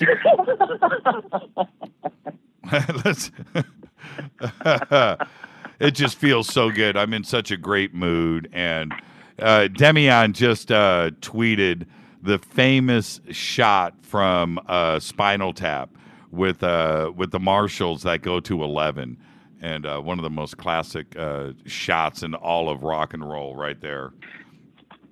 So, and I noticed that when I said, "What's your favorite Christopher Guest movie?" you went with Spinal Tap. Yeah, dude. Can you believe we're at 200 episodes already? No, I can't.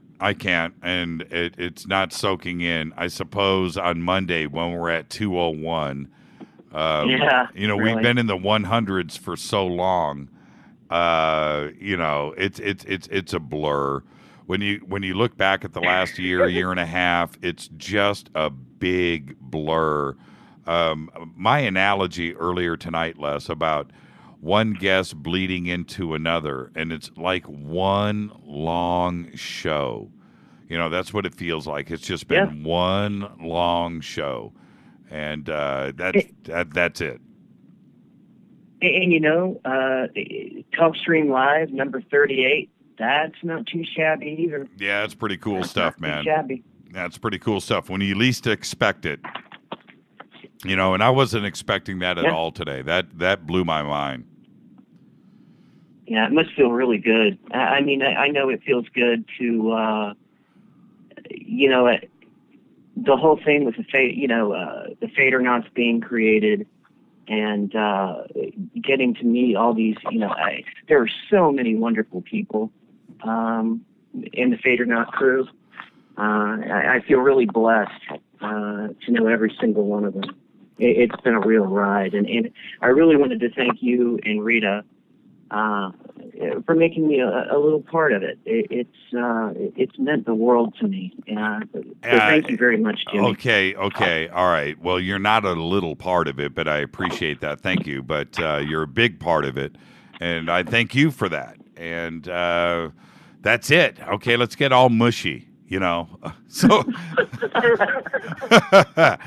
it's. I love you, brother. I love you back. I love you back. It's been a great run, and if I had to put a list of names together, and I will. Let's get to 201. Let's get 200 behind us, and I'll throw some names together, and we'll read down it. It's a long list, and with the FADERNIGHTs, it's. I don't know what that number is. It's certainly in the core group is in the hundreds, and I know everybody by name, and that's so important. I mean, it's crazy how big, the FADERNIGHT, the whole Faders.org. It's not 100,000 people.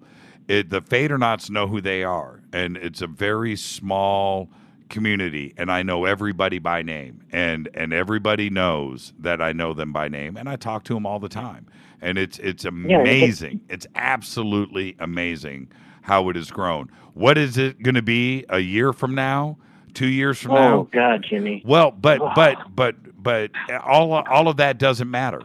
It's the way that it has grown, and the more that we add to it, everybody is going to feel included, because it's a family. Right. I don't know how else to. I don't want to get too intrinsic on this and too spaced out, but everybody that's been here from the beginning, they know who they are, and everybody that's gonna join us now and a year from now, we're gonna know 1,000 names or 2,000 names. But that community is an exclusive community, and it is great. And every single one brings their own new little part to the FADERNIGHT family. Yeah, I know. Every single one. What's nuts to me is the talent that is there. The artistic talent, and you go over to jimmychurchradio.com and go to the FADERNIGHT page and look at the artwork that is there that people have contributed. Then you have all of the musicians out there, and of course, Space Boy. And it's crazy. It's absolutely crazy. It's a phenomenon that I just sit here and I watch it, and I hang out, and I'm in the middle of it, and I'm just every single day I'm just blown away. I'm blown away. I just can't believe it. We go over and we do Fader Cinema, and all of us are just hanging out like we're going over to somebody's house to watch something on Sunday night in somebody's living room. And we all go hang out. And for the new listeners right now that are listening right now that don't get it, you're going to get it. Just come over to Twitter at JChurchRadio. That's what you want to do. It's what you want to do. Hashtag F2B. And come over and see exactly what we're talking about. It is a very, very, very cool thing. And it's just amazing. That's it. Man, I say it so much, but... But it's true, Jimmy. It's absolutely true, and we love helping out new people. What are you trying to make me? New people. You're trying to make me cry on the air on the 200 show. It ain't gonna happen, pal. Absolutely, of course I'm trying to make you cry.